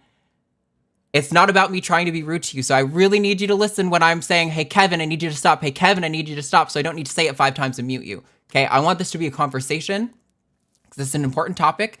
People have some strong feelings about it. I don't think it's quite two. I think it's 2 sides in the way that vaccines and anti-vaxxers are 2 sides. But I think I need you to come with data, because every major sports organization already has policies on this, most of which are inclusive of trans people on the basis of science. So if you want to come at me with some actual facts, I'd be happy to have that conversation with you. But I'm telling you right now, I do not care about Fallon Fox. I do not care about Hannah Muncie. I do not care about Leah Thomas, who, by the way, did not do that impressively and was beat several times after that. Like, it's, again, you can bring all these niche situations where it seems really inflammatory from a media perspective. When you actually break it down, it is wholly unimpressive. So if you want to come at me with some facts, we can talk about what maybe evidence-based restrictions or policies should or shouldn't exist within different athletic organizations. I'm comfortable with that, which is why I've been fine with the IOC guidelines. If there is demonstrable difference in performance based on certain factors and they want to have rules about that, that is well within their right, as long as you aren't discriminating against trans people on the basis of them being trans, because that is literally the outcome that you're advocating for. Like, it wasn't until I pushed it on the fact about, like, kids who don't go through male puberty that you started qualifying it, right? So let's actually have some evidence-based approaches to this and not just some stories that are really scary about combat sports, followed by you talking about how there's one combat sport where it doesn't matter at all. Okay. Well, I mean, I can only speak from my limited knowledge on the matter. Like, you're very knowledgeable about it because you do the show weekly, right? So, again, I'm coming from a place of ignorance. And what I would like from this conversation, I'm always open to having my opinion changed. By watching this show for several weeks, on certain issues, I have had my opinion changed. And I think whenever you have a conversation with someone and your opinion gets changed, that's a good thing. That's not a defeat. Like, you know, learning something new and modifying your opinion is a sign of maturity. And I'm willing to acknowledge that there are absolutely trans women that, given the right circumstances and scientific backing, I could see compete. My only concern is that we do it scientifically. We consult with experts. We go through the steps. Now, from an earlier point, I had concerns was, I'm sorry, one more time on your name, your co-host? Luxander. You mentioned, I know it gets very heated around this topic, and I'm not trying to be a jerk or talk over you, so I apologize. But you mentioned something that I was a bit concerned of. You said, why don't we look at the numbers, like, from the results? And so essentially what you were saying, and correct me if I'm wrong, you're saying let's just have trans women compete and see what happens and look at the numbers and run the data. I guess my like we've been doing for the last 20 years at the Olympics. Yeah, we've been allowing transgender women to participate at the highest levels of athletic performance on this planet, the Global Olympics, and we have not seen any evidence of trans women sweeping the gold or cisgender men putting estrogen in their bodies so that they can compete and win. Like, you do need to. I want you to understand. This is why we get so heated about this. If you want to discriminate against a group of people, like, your burden of proof, when you say, I want to go to the science, I want you to understand that the burden of proof on you with your scientific evidence that you're looking for is astronomically high, because you need to justify beyond the shadow of a doubt that this is hurting cisgender women's competition in some way. And, like, furthermore, like, I think that you are arguing from a place of emotion. And I think that the thing that you should study, more so than you should study transgender women's participation in sports, I think that what you should study is the performance levels between cisgender females and cisgender males. Because I've read up on the topic and I've looked at the studies, and it actually turns out that men have a slight strength advantage and women have a slight stamina advantage if you account for the fact that women's sports are dramatically underfunded. It turns out if you give them the funding, if you give them good coaches, they are competitive. Like, humans are very barely, only a very tiny bit sexually dimorphic. Like, the differences between males and females, like, on average, are not as different as people make it seem. Like, the idea that males and females are inherently different is, like, we continually reinforce that by keeping women's sports segregated. Like, we continually reinforce the idea. If you tell a girl about to take a math test that, on average, girls are worse at math than boys, she will perform worse on that test than a girl that you did not say that to. Correct. So Absolutely. yeah, my opinion is that women perform worse in sports only because you keep telling them that they're going to perform worse. And that if you actually just level the playing field, take gender out of it, make it by height and weight and those kind. If you want to do it by testosterone levels, I don't give a shit. But like, don't say, oh, based on how you grew up. You're saying based on how you grew up is what's going to determine whether you get to play in the sports. And like, I don't know how you plan to determine that. How do you plan to determine which people, like this level of medical invasiveness, like, oh, how old were you when you started testosterone blockers? Like, it's not realistic. And yes, you have a dramatically high burden of proof on this. And Arden has so much to say. You mentioned a number of very valid points, and I'd like to address them all. I want to make sure I go through them systematically because you brought up 4 or 5 valid points. Now, there's absolutely, I'm a social scientist. I study economics. I did econometrics and things like that, more along the lines of international economics and things like that. But I've also studied a whole host of things. But anyway, I like to look at data in the large scale, right? I love to look at massive subsets of data. And I'm not a data scientist, but I have friends that are data scientists. I was never smart enough to do it. But what I think is important is we take a look at all of the data for all the sports. And I agree 100%. No trans woman has ever won an Olympic gold medal since, I think, 2003. I want to say that's when I'm not 100% sure. I'd have to look it up. Something like that, I'm going to read all the articles that Arden will send me, or I'll make sure to reach out to you and give you my email so that you can send me the literature, because I love reading science and I love educating myself. So if there's a blind spot as far as my own awareness of this issue, I want to know about it. But back to what you were saying, I think the most important thing you said is there's very little difference between men and women. That's so true in a lot of sports, like long-distance swimming, for example. They actually find that women do much better in extreme distances. Yeah, exactly. Like I said, endurance. A higher body fat. Like, there's actually some sports that women do better. But for the most part, when it comes to things like, let's say, for example, the NBA versus the WNBA. Oh, you mean a highly underfunded organization versus a super funded organization? Kevin, I'm going to lose my mind. Yeah. Like, I'm sorry, Arden, go ahead. No, I was just going to say, no, Kevin, see, this is Kevin, hey, Kevin, this is one of those points, Kevin, okay, I'm muting you because you're really struggling with the point we said. Like, this is a point of clarification, right? That's why I'm interrupting you, because we literally had a conversation about how society and finances and things like that affects women's and men's performance. That was the first call we had to talk about how those things affect things. So, yeah, I don't think bringing up differences in performance on average doesn't necessarily demonstrate a biological thing. But also, I want to point out you said studies, plural. I'm not doing your work for you. I have one study relevant to the point you made that I looked up. If you want to pay me, I will do research for you on trans athleticism, but I am not doing your research for you. I have the one study that was relevant to what we talked about. So again, I'm going to ask you, please listen when we're interjecting, because this is, first of all, our show. And second of all, it's about clarification. It's not me trying to take you off your path that you're on, because you got a little bit of co-host syndrome where you kind of just want to have the mic. And that's not how this works. So I'm going to bring you back. You're unmuted. I don't know if you want to continue on what you were talking about, your points. At this point, I feel like it's touching a nerve, and I don't want to upset you. You know what? Like, no, I'm going to mute you again. Don't come at me with this bullshit, it's touching a nerve thing. You are advocating for discriminating against an entire group of people, a group of which I'm a part of, for no other reason than it happened to me.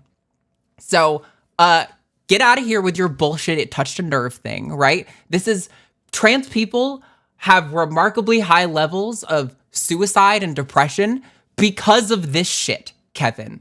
Because no matter where we go, we're not allowed to win. No matter where we go, we're not allowed to be loud in us publicly in your face, because people have all this bullshit. They heard one story here, they heard one story there that justifies treating us like garbage. So does this touch a nerve? I mean, in some sense, I think I'm being remarkably calm considering the circumstances here. I could go at you 10 fucking times harder than I am. I am trying to keep this show on the road because you like to go off on tangents We tried to ask a clarifying question and you wouldn't shut the fuck up.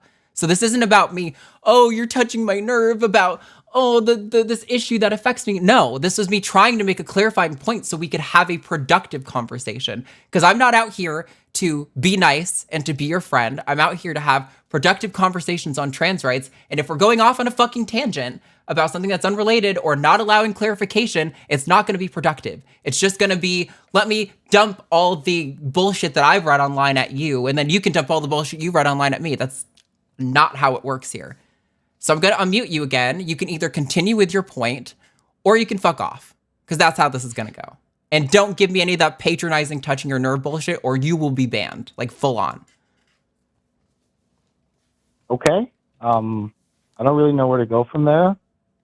The point I was really going to make, I was going to make the point about NBA basketball being much better funded than the WNBA. You kind of took the words right out of my mouth. But when it comes to, like, we've dramatically increased women's funding on sports, and women have done much better on a lot of sports. Some sports, I think women, depending on it, they all, like, every sport is different, is what I was trying to say. I actually believe that trans women should be allowed to participate in the vast majority of sports. I'm talking about almost all Olympic sports, pretty much every sport on a recreational level, high school level, college level. I agree with you on almost everything. And honestly, it hurt me for you to say that you think I'm responsible for trans women's suicide. Like, Kevin, that is not what I fucking said. Kevin, that is Kevin, that is not what I said. Tragic. Kevin, okay, we're really struggling here. Can you hear me? Is my mic not working? I hear you. Okay, that is not what the fuck I said. So I'd appreciate it if you didn't say that I accuse you of being the reason for trans people's suicide. It's not at all what I said. Not at all. You said that rhetoric is responsible. You are engaging in rhetoric. Also, we're getting feedback now. Yeah, I can hear myself. It's done. Okay, I can hear myself. So, wow. What do you have it? Are we on speakerphone? Hello? I'm sorry, I can't hear you. Hello? Are we on speakerphone? What's going on? Well, I'll take you off speakerphone. It's just when I'm sitting here, it's easier when the phone's not against my ear. But Well, we could hear ourselves. Yeah, Sorry, we it were was getting on the feedback. stream. So I want to ask you. You're cutting in and out. But this is what I'll do. I'll read the article that you recommend for me, and I'll review it. Like, as far as the data is concerned, I'm obviously not educating this. I'm speaking from a position of lack of education, and the reason why I call is because you're educated. Now, But you Kevin, keep I'm not arguing. trying to argue Stop in bad arguing. faith. I'm not trying to argue. Like, I'm not trying to be a jerk. I'm not trying to argue in bad faith. So if I said anything that upset you, I genuinely apologize. Like, Okay, well, this I'm is not. me trying to have an honest conversation. Now, So, if the Kevin- article does change my mind, I'll call back and I'll let you know. Like, So I'm not completely I'm convinced not that you averse are to arguing in changing good my mind. faith. Kevin, I'm not completely convinced you are arguing in good faith because do you actually, in your personal life, use dude and duder as your pronouns? well, my favorite movie is The Big Lebowski. That's not love what I that asked. movie. That's It's a not what I great asked. movie. That's not what I asked. Do you actually use the Yeah, pronouns? people call me dude all the time. That's like Okay, the that's- common thing I go Kevin, I call people dude all the time. That's not a pronoun. by. Yeah. It could be. Okay, I if could that's not a imagine it pronoun, being. you could change I it to could. he, him. Kevin, holy shit. I could imagine it being a pronoun. Do you use it as a pronoun? When somebody says like, oh no, he left that in here. Did they say, oh no, dude left that in there? Does it fit grammatically where a pronoun does in a sentence? Well, they'd be like, yeah, the dude left it in here. Like they No, talk no, no, to no, me no, no. like that, Stop, like stop, people. stop, stop. Not the dude left it in here as a pronoun. Using it as a pronoun. Do you use it as a pronoun? Not a thing Well, that people call talk you. to me like that. Yeah, like Kevin- that's what I use. You are okay. No, you are not honest because you are intentionally avoiding the question that you know that I'm asking you, and it's really I fucking don't irritating. understand. Okay, Kevin, when I say a pronoun and I say, oh, he wants to go to this place, and you say the dude wants to go to this place, that is not being used as a pronoun. That's being used as a title there. I don't know if you know the difference between titles and pronouns. There I could don't. be, theoretically, someone who uses dude as a pronoun, and that's why I'm clarifying, because I want to know if you're honest, Kevin. But you keep avoiding answering the question honestly. I didn't ask you, did they say the dude, using it as your title? That may be true. I'm asking, do they use it as a pronoun? Think really fucking hard back to second grade when you learned pronouns. Do they use it that way? Well, when I was in second grade, we were learning French because I'm from Okay, Canada. no, and Kevin, Can you you're please just hang up gone. on this man, I'm please? done with you, Kevin. You're a fucking bullshit liar. If you don't have education on a topic, you are not excluded from calling in. I want to have the conversation. But when you keep making claims that you can't justify and then saying, well, whoa, I'm not educated on the topic, so you can't pin me to that. That's why at the beginning of the show, when somebody asked me a question I couldn't justify, I withheld from answering because I don't have the qualifications to answer, and I don't want to put myself in that exact spot. Holy shit. With regard to the pronouns, look, there are a lot of like different unique neopronouns that are like individualized nowadays. It's totally possible that someone could actually legitimately use dude as a pronoun.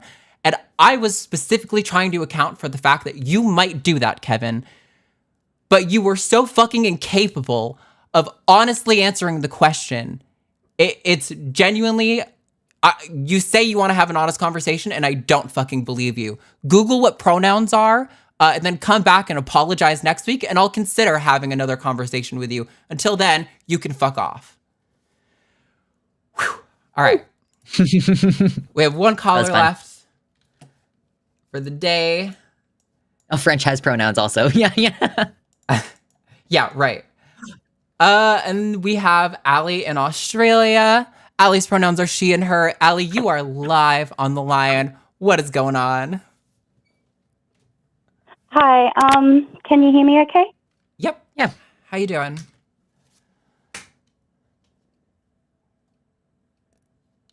Hello? Still with us? Oh, she dropped. Damn. Oh, rip. Okay, that's unfortunate. That was gonna be the end of the show. Maybe I can like add a line if you get in the next like 10 seconds. Oh, I think she's reinitializing. Yeah, man. There were other points I wanted to respond to with Kevin too. I had taken I know you were notes. click-clacking over there. It's really irritating. Okay, no, this isn't. It sucks when they want to keep talking, and like I just have started being like, I don't care, I'm gonna interrupt this person, because like with a guy like that, like he's just gonna keep going and gish galloping, and it's like it was impossible for us to stay on topic as well. That was the thing that was so frustrating. He would be like, oh, I guess I don't really know about that, and then would shift the goalposts. Right. Oh, okay, Allie's back, I think. Hello, Allie, can you hear us? Allie, please. I thought I was me. There we go. I hear you. Can you hear us? Allie. Allie, are you there? We're trying. Allie, can you hear me? I was gonna say that. Oh, no. I'm so sorry, Allie. It's not going to work this week, I don't think. Something's wrong. And we don't have enough time to sit here and sort it out. So I'm going to have to end the show. There we go. All right. Well, thank you everyone for who called in for participating, except Kevin, until you apologize.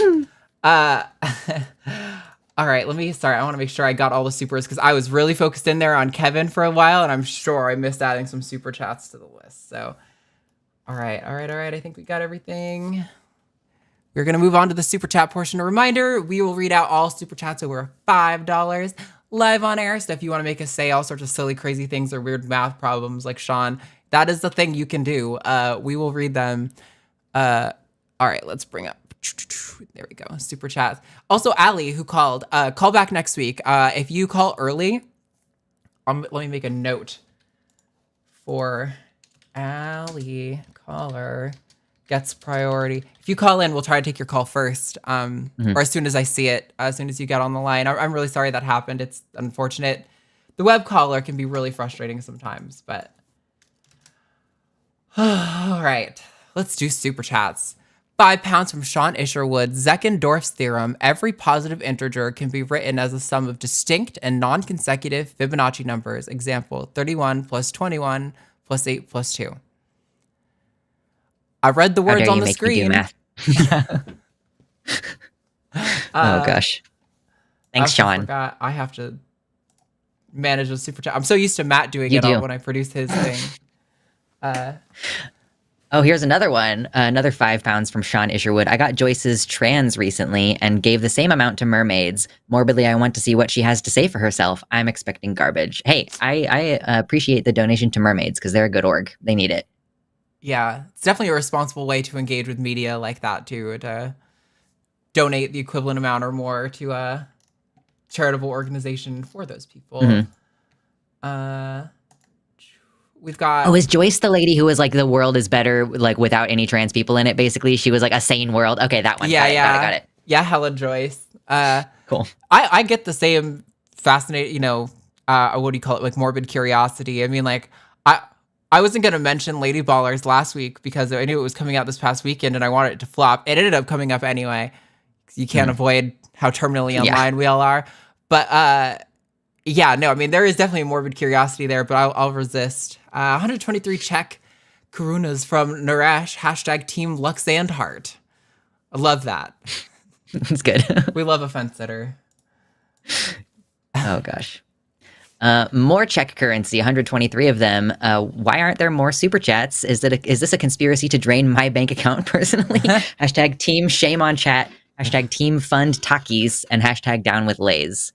Takis are delicious and Lays are not that great. So I'm going to be supportive of the corn chip, delicious spicy flavors. I do love a good spicy chip.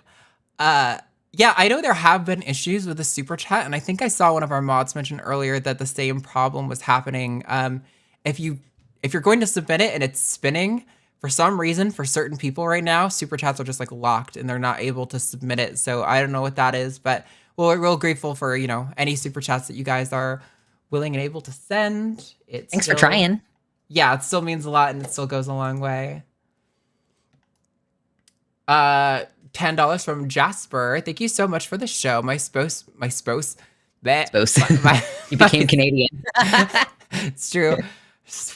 My spouse and I tune in every week, and next week, after years of effort, I'm finally going in for top surgery. I'm so excited. Love you both. But hashtag Team Trans Mask.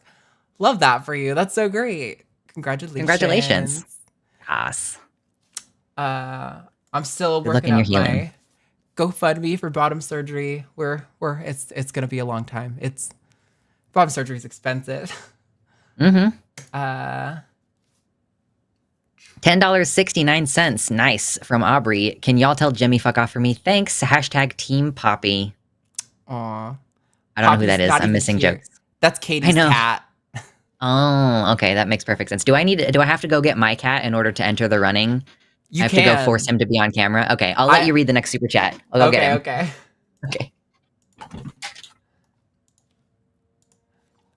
We've got 10 euros from Actual Poe.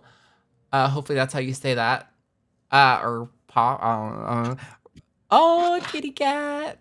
Okay, I can't hear. I'll get my earbud in. Earbud. Okay, here. He's a chunky wungy. He's so chunky. He's so cute. Oh, I'm gonna die. His name is Mitternacht, for those of you who are curious. Yeah. He's so Midnight cute. in German. He's enormous. I love fully black cats. It's so pretty. He's like, please let me down. Okay, I'll let you go. Thank you. Love torture. We call that is it cuddle abuse or something, or love abuse? Yeah. Whenever the cat's bad, you like cuddle them and like kiss them and be really sweet when they don't want it. And I'm like, that's right. That's what you get for being bad. Exactly. Yeah. Okay, is this one for me to read? No, I didn't even get reading this one because I got stuck on this person's name, Actual Poe, I think. Russia has declared international movement, the international LGBT movement an extremist organization. It's going to seriously hurt so many queer folks in Russia. Please spread the message. Yeah, I heard about this. I mean, this is kind of like when people were saying like, oh, they're talking about Antifa in a certain way. And it's like, it's not an organization in the way that like the Heritage Foundation is an organization. So declaring, or like any number of like terrorist or political organizations are, there's no like hierarchy or like assigned leader in that way. So it's really weird to call that like a movement or an extremist organization. But yeah, I mean, fascism is gonna fash. That's that's how it is. It's good to spread awareness at least, though, like, because they already are weaponizing this to like raid gay clubs and other gathering places. So not that there's much that any of us can do about it, obviously, but just keep in mind that Russian people on the whole are not responsible for the actions of their government. So Like true. they're good people who are being harmed just as much as anybody by those actions. So yep, stay aware. There's a real tendency for people to assume that, like, because an organization, or this even happens within the US, because a state has a bad government, that the people within that place are like not queer or like won't be affected by this in some like meaningful way. And it's like, there are queer people in Russia, just like there are queer people like in Palestine and in Texas. Like there are all the places you want to like suggest are, you know, anti-queer, still full of queer people. And this one's you. Yeah. 20 pounds from Jackie Greenland. Nothing to say this week, so just a hashtag Team Arden to add to the total.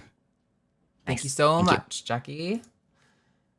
We have $5 from Aubrey. Oh, I forgot to ask. A smart cis friend argued he doesn't identify as a man. He simply conveys the state of reality when asked. What do you think about this? I understand why people think that, because like when I was living as a man, I was very aware of gender in like every aspect because it felt wrong to me all the time. And now that gender feels right to me all the time, I like it feels like it's a non-thing because I'm like, yeah, this is the right social script. It like doesn't even register, right? But yeah, I mean, I doubt if you broke down all of their hobbies and noticed any heavily gendered, socially gendered hobbies or interests in there, that is a part of like how identifying is expressed. It's impossible to escape identifying along with gender and sex. Oh, you brought a Madagascar giant hognose. Figured we haven't ever shown them. So after the expo this weekend, we got a new species. They are Madagascar giant hognoses. They are technically not actually the same as Western hognoses. They do have that same little shovel face, but they're actually more closely related to elapids and colubrids, much like African house snakes. A lot of people consider them colubrids because they look like corn snakes, but they're actually not. Yeah, they are phylogenetically way more like elapids and cobras and those kind of things. But yeah, they're from the island of Madagascar, and it's just an awesome case of convergent evolution where they all got that same shovel nose that helps them burrow and have a really effective terrestrial life. Super cute. Yeah, very pretty. I was going to bring you a cat, but then I thought we haven't shown this one off yet. Yeah, that's fair. And Daphne's a troublemaker all the time. Love her, but she cannot help herself. Just little goblin people. Yep. Little goblin creatures live in our house. $4.99 from Louise Richardson. Hashtag Team Arden. I do think the reactionaries will eventually move on to harass some other group. I mean, yeah, I guess they have always got the Jews to fall back on. You're not wrong. Just that was meant to be a joke. So good. Oh God. Anyway, sorry. That was unironically not a great joke. I mean, it's true though. Yeah, I mean, I think probably what we're gonna see over time is, I always feel like the general public is like 10 years behind the trans community on a lot of these issues. Like the trans community went through like a big trans med non-binary thing. Was like there was a lot more trans medicalist thought within the trans community. It seemed like a decade ago or so. And kind of like, I feel like things got hashed out and debated and people kind of started to like, I probably shouldn't speak on this because I'm not non-binary and I don't know what it's like to be non-binary in a trans space, but it seems to me that most trans people nowadays are like not trans medicalists anymore. But yeah, we're like kind of over it. Yeah, but the general public is like kind of like really getting into that, and it wouldn't be surprise me if it just ends up being like almost entirely targeted at like non-binary people eventually, and not really at like binary trans people. That's what I suspect would happen, but True. Hard to know. I am not a future seer. I was gonna come up with a more eloquent word, but got nothing. You're not a soothsayer. A soothsayer. There you go. That's a much more fancy sounding term for what I was trying to say. 123 and 69. Nice. Check Karunas from Naresh. I hope Kevin would support state-funded voluntary surgery for any trans guys to have their bones reinforced with titanium rods. That would be pretty rad if it was safe enough. I mean, that is a better solution than ban the entire group of people.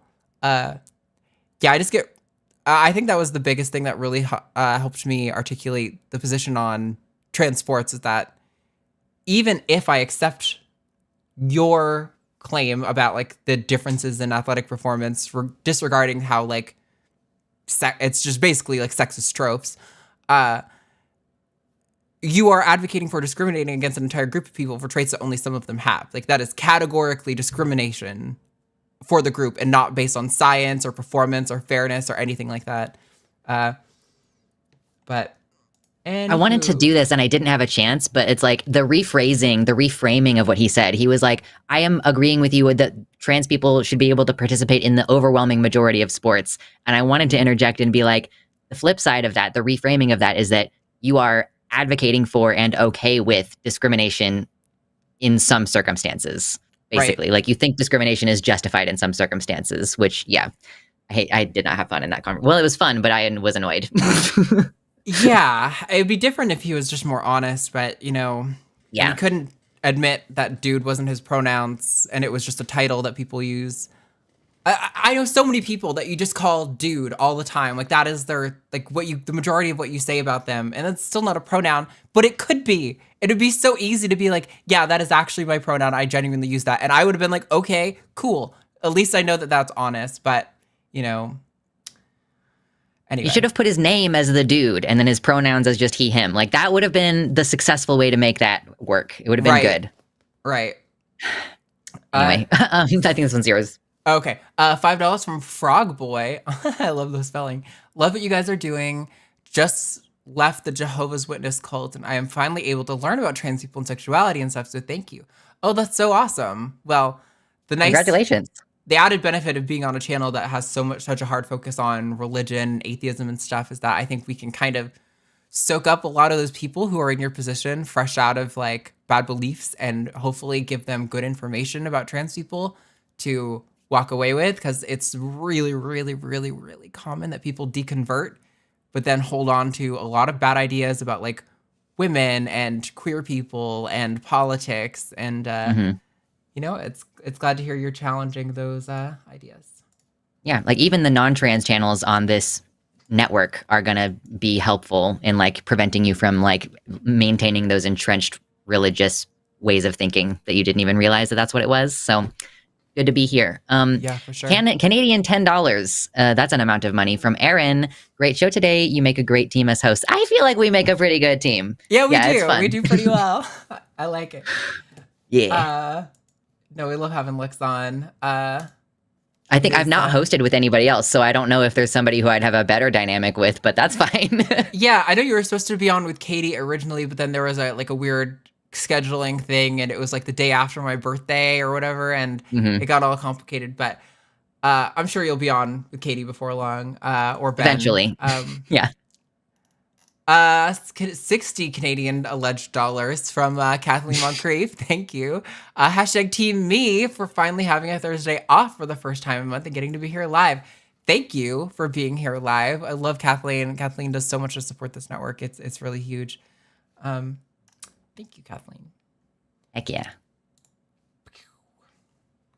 More check monies, the 112 of them from Naresh. It's $4.97. Will it make it through, or is my check privilege revoked? Schrodinger's super chat. That's a good one. Thank you so much. I think it came through the right color. I've been looking for the light green one, so it must have Google. It's close enough. Yeah, it rounded it up or something. $5 from Adrian Morgan. Great show today. Always annoying when people go on some diatribe to answer what they think you said. Shaking my head. Yeah. Also, rad. Unis is it Unis Annis merch? It's Unis Annis. I don't know if that's. Yeah. I was like aware of that when it was happening, but I wasn't watching any of those streamers at the time, so I didn't. Yeah. I wasn't on the hype train. But I was aware of it. I was 100% it was a there. big thing. I'm so glad that people are still out there like recognizing what it is. Like I got like a sample merch, but then I decided to change my design. So I'm like, I didn't want to wear my gender anarchy hat because you can't buy that. That's no one is going to have another one because that's the only one that there is like that. So just representing Unis Honest like 3 years after the whole channel got deleted. I'm a nerd. Sue me. No, I love it. It's great. And with regard to him going off on a diatribe, yeah, that's why it's like, I understand why callers get annoyed when we try to cut them off, right? I understand why that's frustrating, but it's like when I ask a question and you start going off in this other direction, I'm not interrupting because I'm like, I don't want to let you speak. I want to dominate the conversation. It's not about that. It's about the fact that I am trying to get to some point of clarity and understanding on the issue. And if you are not answering the question that I'm asking, it is wasting my time and Luxander's time and all the viewers' time. And it's like, we're not doing what we're here to do, right? There could have been another caller who would have been honest and wanted to engage sincerely on the topic that we could have been talking to. But we spent time with you. Like there was that caller who didn't get on at the end, right? We could have maybe had more time to work out whatever her issue was and get to talk to her about her problem or whatever she wanted to talk about. But instead, we sat there wrestling with that. So it's frustrating. Yeah. Kevin also made it very clear from the very beginning of the call that he was going to be the kind of person who is just going to drone on unless you interrupt him. Like to be like the opening statements, I think you already had to interrupt to get in a word in edgewise because he was just going to keep rambling. Yeah. And we want to invite people on to have the conversation, but it just has to be more of a back and forth, and you can't like interrupt us. Like, yes, unfair power dynamic, but yes, there is a rule about you not interrupting us and we're allowed to interrupt you. So like, just live with it. That's the rules. Like, that's the whole point of the host dynamic is that like, we spend a lot of time live on air. So we have a good sense of like, one, what's going to be entertaining for the audience and like who, what a fair dynamic of like a conversation should look like. And I have a really good sense of, after doing this for almost 3 years, of when the topic isn't moving efficiently and when I need to step in and force it to go in an efficient direction, right? And it gets boring. And I appreciate, when people think there's a lot of context or whatever, but yeah, it's just, it is difficult. And I understand why people are upset by the power dynamic or whatever. It is frustrating, but call into a different show. Like, I don't know what to tell you. True. Canadian $9 again from Kathleen. Thank you. Hashtag team not me for having the skills to type 69 correctly in my first super chat. Rip in pieces. Nice. I appreciate the correction though. Yes. More check monies from Naresh 113. Is that a huge cat, tiny Luxander, or both? I mean, he weighs almost 20 pounds. So I mean, he's pretty huge. It's a pretty big cat. Yeah. Him big boy. Oh, I love a chunky cat. I know people have their feelings, but it's too cute. I literally I don't feed him that much. He just isn't very active, and it's hard to convince him to play because he's not playful. Oh. So it's like, yeah, it's like if only I had a field. Yeah, if only I had a field, and like I would put him out in the field, and then be like, okay, now you have to walk your ass back to the front door. Like I don't have that. I'm sorry. Maybe someday. Okay, 20 pounds from Helen Lawson. Thank you so much. Take my money. You put up with Kevin a lot longer than I would have. I honestly I think that you did try to wrap up the conversation like before it actually did end. And he did not pick up on the fact that you were trying to wind things down a little bit. Yeah. I don't know. That was kind of the direction I was going with the pronoun question. I was like, you're saying you want to have an honest conversation or whatever, and then he's, being patronizing and bringing up a random irrelevant comment about like he thinks I'm basically triggered. Like you might as well have said he did that triggered. Twice too. Yeah, it's difficult. It's what hosting is like. You have to manage other people, and we're not like, we have a call screener for sure who makes sure that the calls are on topic, but anyone can call in. It's not like we're like, you sound annoying, we're not going to put you through. That's not how it is. It's if you're on topic, we're probably going to put you through. So, yeah. All right. We've got $10 from Jifka. Would top surgery for someone who identifies as a dude involve surgically attaching a Stetson? What's Stetson? If so, I think it's a guitar. Oh, I see. I haven't watched this movie in a long time. This is clowning on Kevin for pretending that he dude is the is Big Lebowski. Yeah. Yeah, okay. Yeah. I think it's a Big Lebowski reference. I haven't seen it since I was a child, though, so I don't know. Got it. I don't know what that is, but there's a 750 of them from Asther Bjarni, is how I'm going to choose to pronounce that. Are there other personal characteristics / identifiers that could be analogous to gender in the sense that most people would value them equally? I mean, yeah, people tend to put a pretty high value on other factors like race, for example. It's like a pretty significant factor, I would say. I don't know. Thoughts, Arden? No, that's a good one. I was actually struggling to think about how people value them, because in my sense that was like I don't know. I guess there are definitely people who have strong value opinions on race, which is just so I guess that is probably the best analogy that I could think of with regard to. I think that it's like a factor. Like by value them equally, I think they mean like, is this going to be like, are we going to, in the sense that like, you know, you could assign an arbitrary tallness attribute that's like, if you're over 5'5", then you are one of the talls, otherwise you're one of the shorts, and then create like a bunch of social rules around that. Stole that from Abigail Thorne. Philosophy Tube fans will recognize it. Nice. Not doing a plagiarism. But yeah, so yeah, it's like, is there anything else that we place that high of a value on, that we weigh so heavily in our like social interactions? And like, obviously the goal of things like gender abolition or gender anarchy would be to like make gender lower down on that list of things that we place high social value on. Like, I wonder, I think the question is interesting, and we don't necessarily need to go into a whole thing about it, but it would be interesting to think, in the absence of gender being a relevant factor, like in our world, if we were to evolve away from that, what would sort of enter its place as one of the major social, probably something class related, like yeah. In the States, at least, I think that sounds reasonable. I mean, there's such a class divide, and is this you're a cowboy now? I was going to bring you a Stetson. Oh, a Stetson. Oh, it's a hat. I've got a Cody James. Oh, okay, it's a cowboy hat. Got it. But yeah, Stetson makes cowboy hats. I can't. Got it. Everybody's like, how do people in Texas not know what the hell a Stetson is? Well, look, I'm not a native Texan. Okay, I'm a faker. I'm a transplant, so it's not the only. You're not a transplant. Yes, I know. I was gonna make that joke, but you beat me to it. no. Oh, that's too funny. I haven't talked to Matt in forever. He's here. He's not that exciting. People think he's cool. He's really kind of boring, but 10 pounds from Faye. Kevin seemed focused on women getting injured in MMA, but how many injuries are caused by cis women? Does he think those women should also be banned? # team awesome co-host. Yeah, I mean that's the whole point, right? Of why I like, and the study that I found might be awful. I literally I did the thing where you like cross out on Google so it doesn't bring up transgender topics, because if you type in MMA skull fracture, a million articles about Fallon Fox come up. So I did MMA skull fracture scholar cross out trans, and this study came up. It was like the first one.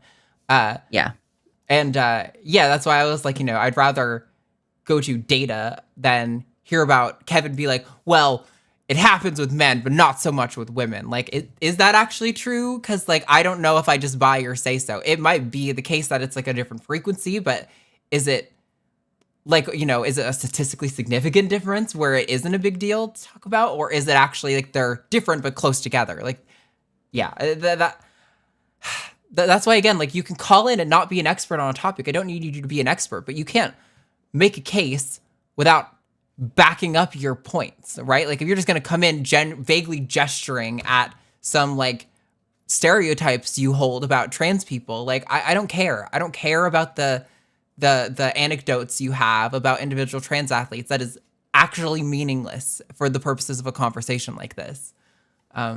Also, someone pointed out in the chat, and I haven't corroborated this, but someone pointed out that the injury that Hannah suffered in her fight with Fallon Fox was an orbital fracture and not like a skull fracture. The term skull fracture being used in that context is it's emotional language intended to cause you to think that it's worse than it is. But here's a fun fact that'll reveal a little bit about my lore. One time, my mother punched her mother in the face and broke her orbital. So I've seen a cis woman give a cis woman that injury. Wow. Like, yeah, and that's not it's even like apparently MMA not that hard to do. fighters. Right. Literally, that's just like a couple of random women. Yeah. Man. Anyway. That's why it's so frustrating to have this conversation. All right, we have one more super chat coming in. Oh no, sorry, there's two more. I missed Naresh. Shit, now I have to type it in because it went back a page. Here we go. Send that one. This one's mine. 120 Czech Karunas from Naresh. Now, I don't know if you missed my previous super chat or if the color wasn't for you what it was for me. I think the last one I saw from you was blue, and I got the blue is usually below $5, and it's like a teal green for 5 to 10 and yellow for 10. I assumed that you were intentionally sending a low dollar super chat to try to like. That's what the impression I got from what the message was. So. I can read it if you want me to. I can scroll back up.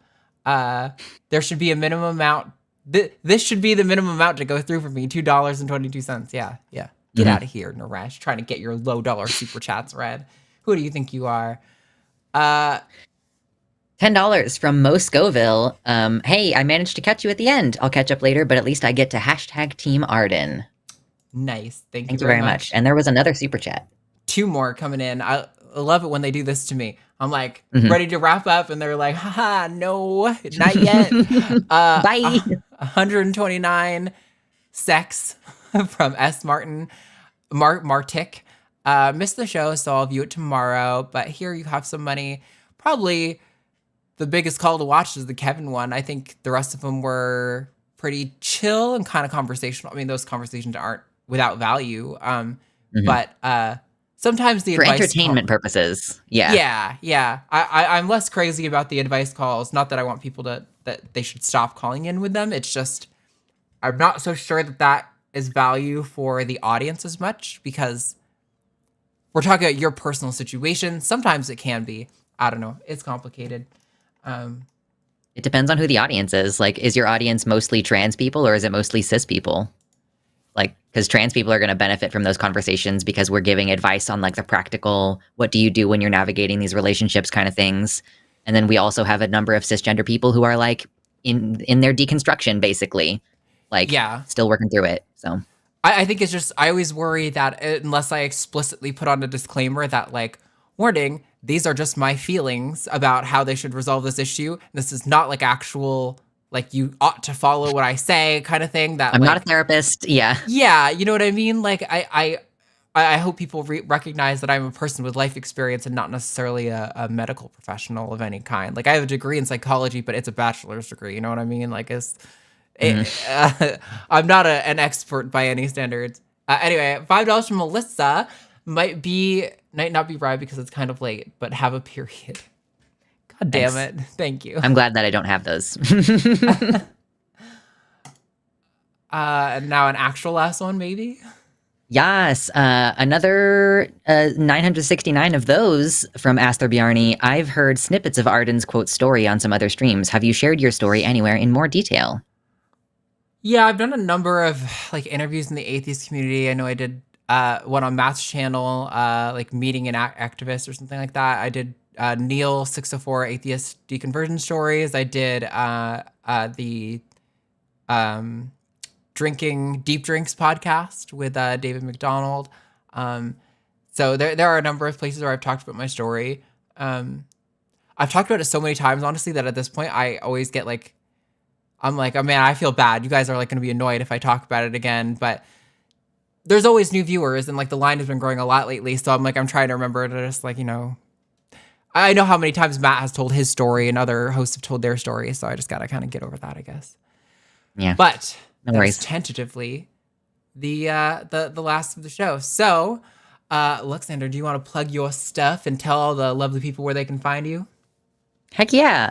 I have a website. It's luxander.net, which is where you can easily find all my links. My link to my YouTube page. It's like youtube.com/@LuxanderReal. You know, they've made the usernames all weird now. But anyway, just look my name up, Luxander. You'll find it. I stream on Wednesdays at 4 p.m. Central and on Sundays at like 12 p.m. Central, which those probably get in the way of some shows on the line. So whatever. But, you know, come join us. I have been doing daily uploads lately. We do the streams twice a week. I just opened a new merch store, so feel free to come hang out with us. And, you know, subscribe, see more of the content, and subscribe to the line if you aren't, because I'm sure that I will be on this show again at some point in the future. Oh, yeah, for sure. Well, awesome. Definitely go check out all of that stuff. Thank you to Jess, our call screener, for screening your calls, your calls. Thank you for screening. I appreciate it. Thank you to all of our mods. I got Cookies, Alyssa, and Stephanie, and I think I saw Dylan in chat earlier. Yes, Dylan's right there. Thank you guys for keeping the chat safe and respectful and for directing callers our way. And thank you to the callers, even Kevin, for calling in and making this show something we can like talk about cool issues on. I hope you guys all have a wonderful night, and we will see you all next week back here with me and Katie. Bye.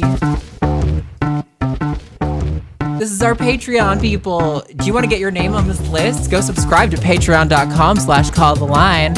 And your name will float across the screen while we awkwardly sit here and dance, waiting for it to hit that beat drop.